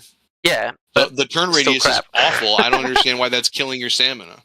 Yeah, it's so bad. It turns like a handcart, or like you're pulling a flipping wagon, is what it is. And they need to change that where it turns nice and quick and just instantaneously or something, like a player, basically. They also need to get rid of if you hit something when you're sprinting, you lose all your sprint. Like, that should just be turned off. It should just be, you should stop sprinting. Like, it's just like, you just lose all your speed, but you stop sprinting, but you keep the bar. Because it's so annoying to, like, hit a fucking pebble in the road you didn't even see, and you're like, okay, cool, I guess I can't sprint for another. Is that for horses or players? Horses. For horses. Yeah, definitely for horses. Yeah, when hitting like pebbles, even like animals, small animals should like trample them. Trample them. Small animals should be like just murdered. Yeah, drive by flipping killing. I would like to see if you sprint through somebody, you break and you knock them down. You should like trample over them. Like it shouldn't stop you. Basically, go through them. Yeah, go through them, but like I don't know. There should be a balance to that, but I think that might be a good way of doing it because then you can still get stabbed anyways by the other players charging at you. Because like if you're charging at a wall, then you're gonna still get stabbed. I shouldn't go through a wall, but I mean, it should be like stability based. It knocks like like you lose like 60% stability or whatever. And if it goes to 0, you get knocked down and you get trampled through. But if it doesn't, but that's what I mean. Like, let's say you hit the edge of this. Like, let's say you have a whole cavalry charging at this shield wall. You knock them all down, just run through them, and that's it. But you don't do. Like, you knock them down and do the knockdown damage and whatever it is, and then you just go run past them. There's no like extra damage for trampling over them. Like that maybe then then at that point then you can start swinging your swords, and start killing them whilst they're knocked down. I feel like the horses are also too squishy. Yes, still that's been ongoing. Squishy horses have always been the thing. Now you get two shot by bloody spears. you get two shot by spears. So I don't know. Maybe armor for horses would be nice. Something. Just fix horses. Just delete all that and just put fix horses. Fix horses. Yeah. Okay. Just let's do. I'll just do unnerf horses and then fix them, please. A funny aside, I was looking for spear damage on horses, and I found out that when you collide with an enemy player, it's considered slash damage. Interesting. Yeah. I thought it was just funny. I saw that. I had a chuckle. Interesting. So what do you guys think of the was it the return of maybe rock slabs as well? So you know how we had the slabs before?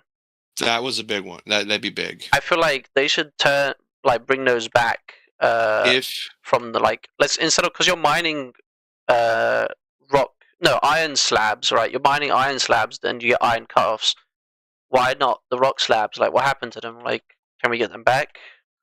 I need my because I feel that last keep, if they had a stockpile of rocks in there, I don't think we would have taken it. If they could have just Go ahead. No, you. Okay, well, I was gonna say even if they had the rocks, I don't think they would have done a lot of damage because they're really clunky. But it would have been really funny to see.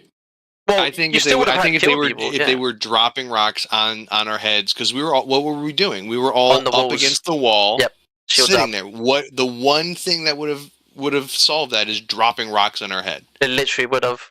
Like the shields up as well. Like it would have been like one rock takes down your shield. It should go through shields. It should go straight through. It's a boulder. It's a boulder. I don't care if you have your shield up. You're going to get crushed. Yeah. Right? If you have your shield, I'm going to deflect a 200-pound rock. Or at least knock you down as well. Like maybe knock you down and your health goes really low. Like your health is like down to 0 almost. I think it's because like if you could, it like instantly kills you if it gets dropped on your head, right? I believe so. I think without the shield, some of the health. I don't know if like no shield. If you're just sitting there with iron armor or whatever. I think with iron armor you get killed instantly. I think it was. Yeah. With a shield up, we didn't test it. So sure, take half health, something. I mean, not instantly kill. It should be a lot of damage. It shouldn't block at all. I don't remember how much it was. Like. With shields up, I don't think we had ever tested that or ever got the chance. It would have changed. It would have changed our strategy, and who knows what would have happened? Yeah, could have been an ancient victory, or an ancient draw at least. Or a draw. Even it would have. They weren't going to win ever. Jesus, all right. But yeah, like. I don't know. I don't know. Maybe some sort of other defensive weapon, even like towards like rock slabs. Like I don't know, burning oil. Burning oil. Yeah. I need burning oil vats on the top of my gates to dump onto people. I've got one saying in chat saying pour cabbage soup over the walls. Yeah. But boil them with cabbage soup. Feed them and burn them at the same time. That could work. It could work. But yeah, like I think I don't know, rock slabs would be great, and then like I don't know, having them functional again in the what's it called, the cutting But table. they're Like make a still mini on game the out stone of it as well. cutting. The stone cutter still has the icon. Yeah, that's what It's I'm still saying. there. So maybe they make a mini game out of it. Make mini game out of the like the iron. Instead, it's for stone, right? Ooh, I was about to say, like, just let us do catapult boulders off the edge, and then I'm like, oh no, because then we're gonna drop them on our catapults and destroy them. Well, how many times have we we've done that. dropped a boulder onto a wagon and I've just dropped it and destroyed wagon? them. I've destroyed so many handcarts. I've destroyed handcarts always with them. Handcarts, wagons. That's all it is. Where you've left click trying to submit it, and then you've just dropped it and killed the handcart. You're like, what just happened? I don't know. The rock just slipped out of my hands. It's like it just. Why do you died. want a mini game for stone cutting? I don't know. You want us to sit there with a pickaxe and actually have to carve it? Yeah, that'd be cool, wouldn't it? Oh, Lord. I don't know. It could be interesting. Could be interesting. Could you get better chances of more stone? You know, more stone carves, more stone bricks, maybe stuff like that. Amp up the value of it. I don't understand how a bunch of cutoffs turns into a brick to begin with. Yeah, see, that's why I think they should bring it back. Yeah. That's the main reason they should bring it back, just to bring back stone slabs, because of that exact reason. Because it makes no sense. I think it would. You're gluing it back together. It would slow down progression in a meaningful way that wouldn't be outrageous. It would make sense. What do you guys feel about silver in the mines? Like mining silver as well, where you get an opportunity to get maybe the mining the ore maybe first, and then you process it in, I don't know, let's say like the same way you process it, I guess, in like an iron bar or something like that.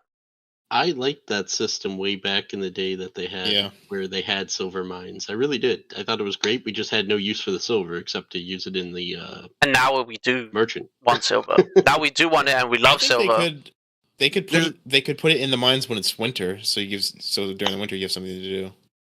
Possibly. Happy, who had the idea of going deeper? I think it was Ink. So sub levels. So yeah, a sub level in the cave. Basically, go on, Ink, you do it. But I would love them to introduce like an EVE Online style of wormhole caves where you have surface caves that have like entrances, but then you have the caves that link, or a cave that goes actually deeper and doesn't actually go back to the surface at all, just goes to another cave. Or it's just the same mine. Yeah, the same cave you're in, but you go deeper and there's like a harder level down there where like there's maybe more just mobs. Like wormholes. Yeah, and just like wormholes, you're not allowed to take carts in, and you can only go through it X amount of times. And that's maybe where you get the silver. That's why we were saying this connection where silver maybe is in the deeper part, but like it's more dangerous and you get more money from that. I think there needs to be a meaningful way to get silver that isn't picking branches. Yeah, that's what I'm saying. Because I don't really care what the solution is, but like after day 3, I don't want to run around getting thatch just to fill in, just to get silver. Or pot. Well, the pots I don't mind. The pots I still don't mind, but I feel like getting it from berry bushes is like, who the hell's leaving their change in bushes and branches here? Like, what's going on? What's going on here? Like, previous Anvil Empire lore, like, yes, people used to hide them in bushes and flints and twigs. You don't hide your silver in the bushes? No, I don't, man. I hide it inside a pot, actually. It's quite useful. But it disappears all the time. The pots, alright, so, the way, like, back in the day when, like, in Rome, if you were being, like, your town was being raided, what you would do is, like, people would bury silver. Like, to this day, a farmer will be in, like, Greece somewhere and, like, put his shovel in and pull out a pot of like Roman doubloons or whatever they're called. Yeah, hidden silver. That's what I'm saying. So I get the pots. The pots sense. make sense, but the bushes and everything else just don't really. Yeah. I mean, I feel like it's still a stand-in for an economy system, and they just haven't come up with something. And I really want them to come up with something. Early game, the bush silver is nice, but like, yeah, I agree. Yeah. After day 3, we rely on new players coming in to continue that gathering. or you just do what you have a max out inventory of thatch, and like everything else is just dropped on the ground. So you come up to a field of bushes and sticks, and it's just nothing but like the glitter from dropped I've seen that yeah, sometimes running past. Just farming silver. I was like, what the hell's going on? I was like, what? I gather stuff until it's full and then just leave it on the ground to get the silver. I would have sold that crap then instead. If you don't want it, but the sell silver's more important. Like no, but that's what I'm saying. The system comes to a point where it makes more sense to keep going to other bushes and just leave the garbage behind that you're not using. But Charms, do you not understand? Selling it means you get more silver then from the silver that you've collected. Yeah, but you still have to run back. I guess. If you're in a situation where you have now filled your inventory, you are on a mission. You are on a journey to hit enough node points to get that much stuff. So yeah, you're just keep going. It's what you're doing on the return trip, probably anyway. But yeah. So the next point I want was back to our stockpiles for camps that I wanted to add as well. So it was like the weapon stockpiles, armor stockpiles. We still want armor stockpiles even for our homesteads. Like we don't store armor anywhere else now apart from the keystone and boxes. The bench. Yeah. The bench. Or the bench, or leave it in the bench. That we can't control the punitions to, and somebody comes in and just takes all our armor. Or they take it, they use it, and then they slap it in a box somewhere half broken. It's like, what the frick is going on here? It's like an armor rack would really be nice. So an armor rack would be like perfect because like we already have weapon racks. We just need an armor rack, like I don't know, make it like a dummy, like one of those, those dummy training dummies, right? Just have one like that, but like it. Like that could be the armor rack, but like of course when you put things in, it stacks on armor. So it'd be interesting. Becomes a reason to have an armory room suddenly. Yeah, exactly, true. Because like you have half an armory if you've only got boxes and that. So I feel like a nice stackable way of armor would be really good for us, and we'd appreciate it. I'm gonna also add it in, even though we mentioned it before. Backpacks or baskets for food. Just because we really a material basket. In WoW they had that, right? You'd go get your leather making bag, and then it was just a whole a larger slot bag that nothing but leather working stuff could go in, stuff like that. It's very simple. A clay food pot. Yeah, like we can even craft it if we have to craft the bloody item or something. Like definitely craftable. Yeah, definitely craftable out of like leather. Give me a loom. I need a loom. A loom. Don't do it now. It's going to be another mini game, Charms. That one would make sense. Tier 3 bag. It carries 50 items. You gotta take the sticks to the heating vat and then soften them, and then take the softened sticks over to the basket making. Terrible. Oh man, that would actually incorporate. Yeah, I didn't even think about that. You're welcome. That's actually a pretty cool idea. What do you guys think of? We already have one of the structures for it. Yeah. What do you guys think of switching sides, as in not like factions, switching the sides of where the factions are located on each time we do this test now? So like, no, I'm just redesign them. I agree with Wicca's idea for the next one. The next one should be us on 2 separate islands, and we have to do boats across to each. We have to make medium boats to each other. Ah, okay. I think that's what we should do. That's a not bad idea. That's a nice idea. Wicca wanted that for this test. I didn't. I wanted to try this, but I still think his test parameter idea is a fantastic idea. Either that, or like I wanted to do, which was the flipping, basically, which ancients go on the north and remnants on the south, and see how it pans out. Kind of like see how let them deal with the horrible terrain we had to live with. Yeah, basically. Yeah. The one thing I noticed going down there is they had so much flat area. It was very. I was jealous. Burning houses down. Same. I wish I lived here. Torch.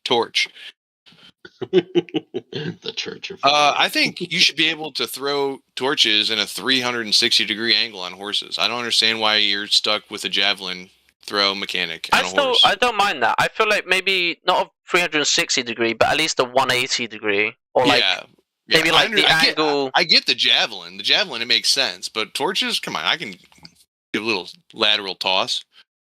I don't even remember what's the angle. I think you still have a better angle than the javelin itself. I still think it's a better angle. No, I think it's the same angle. I think it's a 45-degree angle. I don't remember exactly, but I would have to remind myself again, because I did throw a lot of torches on horse, but I just don't remember what the angle size was. But yeah, I guess that could be improved. Definitely, like horse, like that will be probably part of the horse fix then. Definitely fix it, please, devs. Please, we want horses that are really good. But there was another one I had which was about boats, basically. So maybe tying up boats to the shore. So like they're basically locked in a sense, and you have time to not get robbed, so they don't just jump in the boat and run away. Or either that, or drag the boat on land. So it basically takes a moment to drag them back into the water. Well, if you can drag them on land, then you can build a gate around it too, and Yeah, then exactly. they have to burn something down. Since like we're I like the blocked off- tying up. I yeah. never even thought about that because we have rope. The only use for rope is horses that no one uses. And donkeys, yeah. Actually, we have used it once or twice, but not very often. Very, very rarely. Yeah. That's what I'm saying. Maybe because then it helps us with the usage of rope. You know, rope has a more interesting use now. So that'd be great to see that work out and see if Maybe it you actually have functions. to use the rope to drag it on land. That makes sense. Yeah, like use the rope to drag it on land and then have it parked in a better spot, so you don't have to. Well, since we can't build docks, yeah. So like, I feel like that would be the better way of doing it. And But it was definitely frustrating to build a boat, yeah, log off for the night, log and come in and go. All right, I'm going to go Boat's up the gone. river, and my boat's gone. yeah. That's what I'm saying. Like, you can't lock it or anything like that. There's no. It's a neutral structure. Neutral. Well, then you end up with just so many boats by the end of the test. Yeah, There's that's- boats everywhere. yeah. That's what it is. Because then there's a 500 boats just laying around the whole map. And it's like, all right, well, you wanted Yeah. it, devs. There you go. There's your boats. I had to And I would keep even- printing them because they kept I'd getting even be robbed. okay with them being more expensive. Make a boat more expensive, but able to be pulled onto land. Yeah. Balance it out. Splitting items. What do you lot think of that as well? Splitting items, like the option to, or like a I button. mean, dropping it on the ground and then having to pick it up one by one? Yeah. So instead of not like that. No, I mean you like mean something else. yeah, Oh. an actual way of splitting items where like you have like, I don't know, you press like Shift, Control, or Alt or something, and it splits it in half, and then you drop it. Because well, actually no, Alt is already dropping it, and then you have Shift You have to be Control. shift click. Yeah, or Shift or Control, one of the two, whilst you're clicking it. Like in Foxhole is a good example. Do it the same way. If we can split items, that'd be great, because then it'll be easier to handle things as well to certain people. So you don't have to just drop a stack and then this guy's clicking it like until And he then gets some random guy 15 runs up times. and also grabs half of it. Yeah, exactly. It's very tedious, basically. Tedious way of doing it, but if it can be done, that would be great. It's just a simple button, really. We appreciate it. More back on camps I had was Berserker's buff, kind of. So like, you know how you got the buff on keeps, the tavern? Can we get like a camp buff? Basically No. similar to the tavern? I'm telling you, man, I want them to come out with banners, and I want the banners to that too. give you that buff with Yeah, a yeah. radius. That That's too. what I want, Or baby. one or the other. I think, well, that would be a great way to do it. Like battle drums, flags, or horns, or banners, Something you know. like that, yeah. Like, give us a buff. Oh, some way. in Lord of the Rings, what was that big horn that the guy blows in the Two Towers one? On the elephants. Oh, the The horn of blah blah blah will ride it. Haradim, or do you mean? Yeah, once more, and then like they go through the door. Yeah, just do that. Have like a standing horn that Of you Helm's blow. Deep. Do you mean the one in Helm's Deep? Yeah, that's, yeah. That'd be cool. A standing thing that you blow, and then it goes off in the whole radius, and they know we're coming. Yeah. The only ones I was thinking of was maybe like, I don't know. Well, yeah. Like I don't want it to be that. something you can hold because that feels like it'll be abusive. You know what I mean? Like the banner was cool. Like I want the banners like maybe like give you like a health regen bonus or something. Yeah. But like a standing stamina, like a standing horn inside of the camp that you blow, that'd be cool. It would be nice to hear it. Because then like you can be like, all right, boys, this is where we do it. We buff up, and then like all you hear is this, and then you hear like a. And then they know you're coming. They know that the rush is coming, which would be basically cool. yeah. Honestly, I would really like if they introduced banners to be able to put down like some sort of square or like basic triangle blueprint on the ground to notify make them a commander position. Because right now the battle lines kind of just haphazardly form, There's not really a good way to give directions to players or like randoms about what's about to happen. Oh, Screaming so no. Screaming and VoIP after it is disconnected. yeah, is exactly. critical. Exactly. Critical to the operation of this game. gameplay. I think that's peak. Yeah, that's the best way of doing it. Still, anyways, it's more natural. It's more natural. We don't want it to be like hold fast, where like you have an officer and then you can place down a line on the ground. No, I don't like that. I don't like that. I don't like that. I like that idea. It ruins a little bit of the immersion. idea. That's why I said maybe flags, because then you can have flag men where like line up with the flag guy, and then that's it. And that's much easier. Banners, like a banner, because then you know where to surround. Yeah, like And surround it would, like, this the guy. banner does something that makes you want to be close to it, Or so that yeah. some sort of a buff or whatever. Or Maybe it could be a stability buff, something, right? even and for then that call-outs though, even for like, let's say, I don't know, Niels was like on the other side of this homestead and he's like blowing his little trumpet, he's like, I need help. Well, but then you know where to line up because you have the banner. Like, there's a banner. I got to line up right here. Like, just something that would naturally get you to flow into it. Basically, yeah, it would be nice and would be even like for LARPing, for crying out loud, is still fun. No, if you are into LARPing, you should never play this game and never leave. Uninstall. No, I'm kidding. We're kidding. We love you, LARPers. I LARP too. I sometimes do it, not all the time though. Very rarely. We've had much arguments on the Discord about my disdain for LARPers. Well, I think it was more like for some certain singing, right? Oh no, that was funny. That was totally... Well, that's not very specific. I feel really bad for Nuclear the Bard that everybody in OG had him muted and he found out. It wasn't just everyone in OG. I think it was a lot of everyone else. Oh, it was a bunch of other people. Yeah. It was so funny, like slowly realizing that he's been muted. It's like, oh, poor guy. It's alright. It happens, but. Do you guys have anything extra then that you lot would think would be great, or anyone that's even watching as well? Louis, what in Logi Land needs to be fixed? I don't know. Logi Land's been pretty good. Minus the holding the food.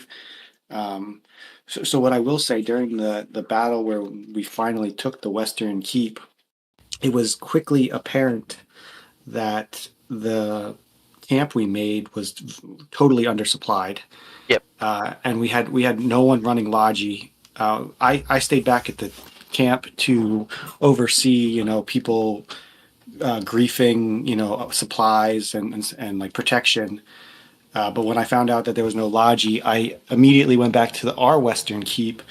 And it was nice because as people were like flowing to the front through that keep area, I was able to like give them more supplies that the front needed.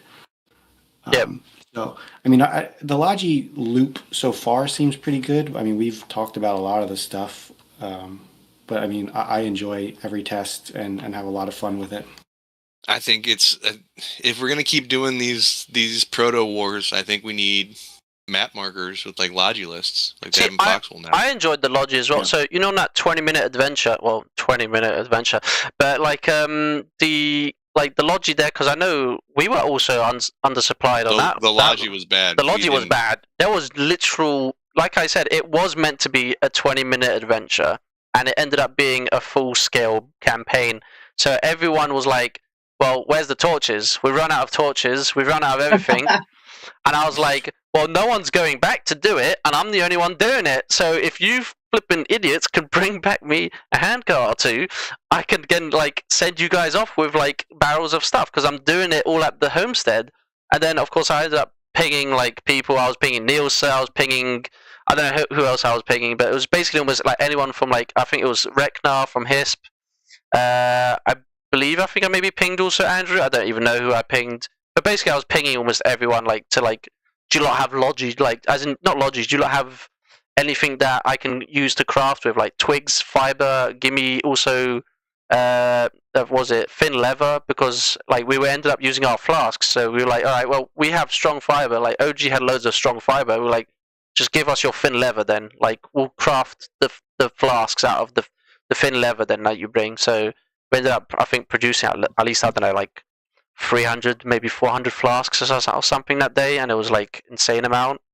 And I don't know what happened to most of them. I think most of them actually got dumped by randoms in like random spots, but I think the rest of it was definitely used quite well on some points that we ended up getting quite well. So yeah, it was painful. I think the most painful thing for me was bringing that Logi through the caves, because we had to go from one cave entrance to the other side of the cave entrance. So and then I died. You died. Had to go died. eat dinner and left you with my kid on the ground in a barrel. Yeah, you couldn't carry it. You're welcome. That was kind of funny to deal with that. Sorry as well. about that. That was fine. It was still functional. At least we got the barrel back. That's all. Don't care about your body, but but it was. I guess there needs to be sometimes, if you run out of this kind of equipment, there needs to be at least maybe a couple people that do that type of work. So yeah, but it wasn't too difficult. I think. Well, luckily for us when we were using the cave, but I don't know how it was for you, Louis. Did you have it where people were driving down through the whole main road, all the way to that front camp? Yeah. So EGZ, I think it was running a constant supply of boulders to the front, and they were constantly coming through the main road, like right through the center of the Western Keep, and that's where our family hall was, that with all the supplies. So I finally caught one that spoke English and was able to give him some extra supplies because his cart wasn't full. Only had a couple boulders in it. Yep. So he put some more planks, food, whatever in it, and like Vuk ended up spawning in the homestead or at that keep, and I was like, hey, grab a cart. We need to take this stuff down. So just as people were naturally flowing through, I was able to hand stuff off to him to take to the front. So luckily there was no also partisans along the way. Thankfully for that. For sure. So that was also good. I remember I think I did accidentally partisan a couple times. I saw people were going to homesteads back and forth with handcarts, and I was like, oh, well, your handcart's dead now. With all your planks that you had inside and other stuff, and basically luckily stole some of it, but yeah. It's it will probably end up being one day where would have to actually cover them with people, going back and forth. So I don't know what would be a good way to defend them, but maybe just make sure they don't touch the handcart or the caravan, and pray that you survive. So yeah, do you lot have any other points before I add on maybe the last few? Any extra opinionated things that maybe should be added in? No? Dead silence once again? Terrible, Nope. terrible. Question for everybody. You want me to answer you? I got nothing. Oh no, I got one. I got parrying. What do you lot think of parrying? Maybe, in combat. I mean, based on what Devman has said, I don't think we will ever get something like parrying, because they don't want to focus on one-on-ones. I don't know. So and parrying would be a one-on-one thing. Well, to ask about parrying and how it works, though, it could be when they swing, I don't know, do the block at the same time when that swing hits. Do you know what I mean? Just like a regular parry, how it really works. So you block at the same time, and then it I don't know, stuns them for a second, so they can't. When you're combat locked and you can't do anything because you're kind of low on stamina, kind of like that, but you still have stamina, of course, but it stuns you for a second or two. That'd be the only way I would think of it, but it would be interesting to see it also on a front line where, I don't know, you have these mini battles of people parrying each other back and forth. But I don't know. What do you guys think? I'm bad at this stuff. I have enough worrying about watching my stamina with a shield. I am not good. So I'm not the one to ask about this. Yeah, that's what I'm saying. For the skilled player, Yeah, for the skilled player. For the skilled player, what do you think? Is there really skill? Anything you hold right click and spam left click. It's conservation of your stamina and your health. That's what it is. Rivali is so much better than me. He doesn't even understand how I'm bad. It's being observant, I guess, to your health and your stamina and everything like that. Yeah, I'm really bad at monitoring my stamina, so that I end up running towards somebody and then I can't swing and they get away every time. Yeah. that's just how it is though. Like, so I don't know. So there's also I don't know. There's a lot of other things relating to that, but yeah. So I've got one about homesteads. So homesteads being destroyed, right? And their decay is still slow as hell. What do you guys think of that? Like, speed it up, let it be nuked. Can we dehusk them? I want to be able to dehusk. Like, I want to be able to destroy something. The entire river incident occurred because we couldn't get rid of a homestead. Yeah, even put salt in the caves. Make me have to salt his homestead area and actually salt the earth to get rid of something. I want to be able to dehusk. Yeah, like I agree as well, because it's just like it's so many sometimes homesteads you see they're sitting there, and it's been 2 days or something, and it's still there. And it's like, why?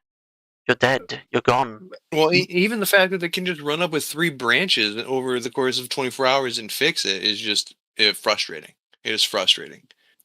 Maybe an enemy homestead that is no longer in their area of influence decays at a different rate.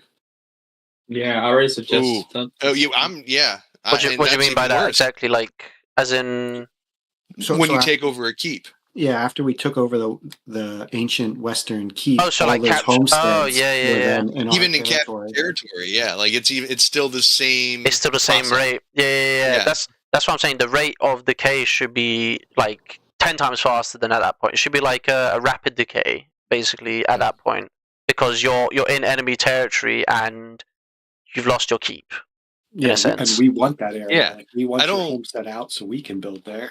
I don't care. Like, I think outside of the keep radius, like even when you take over it, like if you're still there, you should have a chance to get out, right?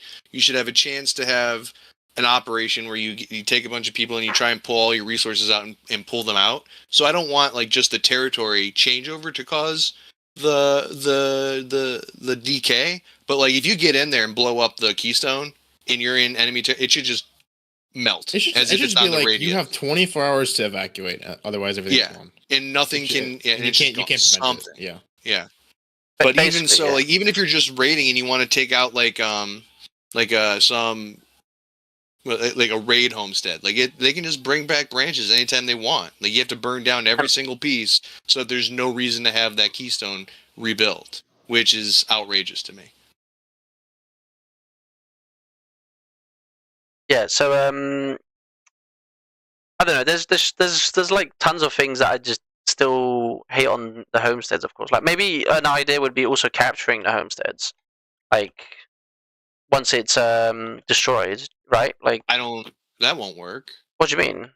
Well, because not many people operate like we do, where we constantly leave and join our homesteads and move around a bunch, or make a homestead so we can build torches to burn stuff down. Like a lot of people have their home and they want to live at their homestead. That's their spot. You know what I mean? I know, but so capturing a homestead then like could mean you can destroy it or at least use it against the enemy. But I feel like would to capture a homestead, you'd have to leave the one that you're currently in.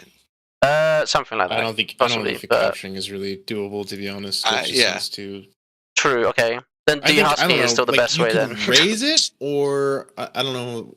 Like you could just loot it and leave it, or you could raise it and completely destroy it but lose all the loot. I think that's why I said like salt. Like maybe there needs to be another function on top of it that makes it so that it's harder to do. So because if they gave us the option to raise every homestead, we'd do it every time. Yep. So there just needs to be something on top of it where you bring in a way to then destroy that homestead. Where if you're a solo running around, you might not necessarily have that, so you can't just go around burning into people's keystones and breaking them, and then just completely nuking their whole base. Something on top of the normal burning in. Okay. And I mean, and that's completely on enemy territory. If you're on normal territory and you blow up that keystone, I think you have 5 minutes, and everything should be on the ground.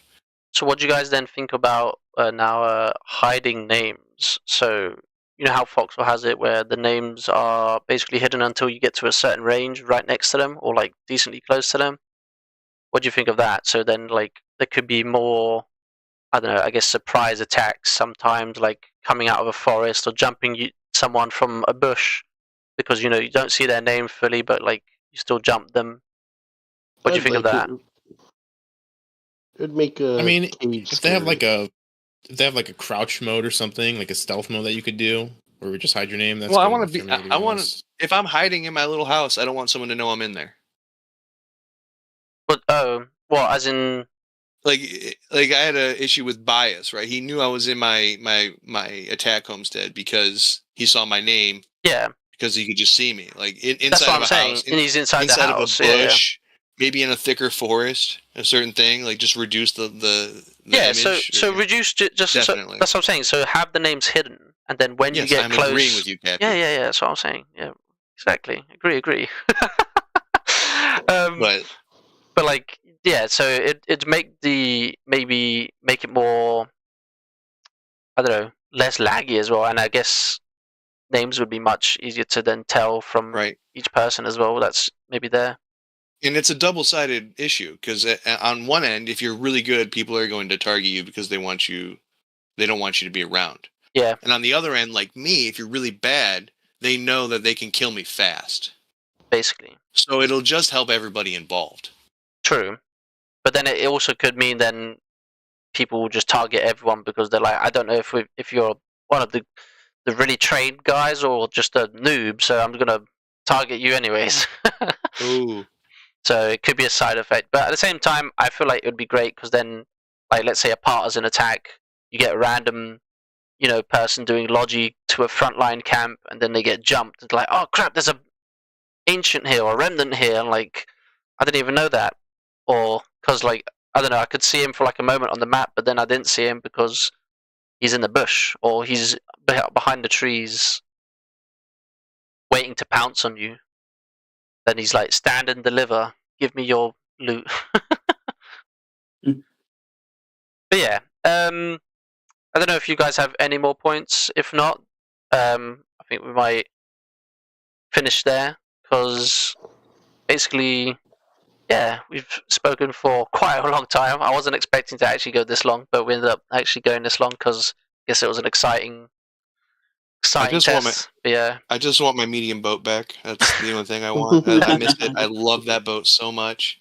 It made fishing a breeze. Throw 2 hand carts in there and just go. I love the medium boat. But you can put fish in there though. Yeah, you can put fish in hand carts. I don't know, in the hand carts we can put it inside the inventory. Oh, okay. Yeah, I thought that's why you had that. Okay, makes sense though. It's plenty of times, even with this small map, it would have been nice to have a medium boat to be able to do something cool. Medium boat, we miss you. Hope you return. Yes. Alright, well, anyways, thank you guys for coming. Thank you also Andrew, who was here earlier on and only stayed halfway, but it was fine. But yeah, we'll see everyone till the next test, and make sure you all jump in because we love the numbers, we love the noobs. The population was nice and great and big. Hope everyone joins in as well. Join in bigger homesteads, guys. Join together. Join with another noob. It's much more fun. You end up having more protection as well because you have a friendly neighbor that lives with you, basically. But yeah, once again, thank you very much and take care, guys.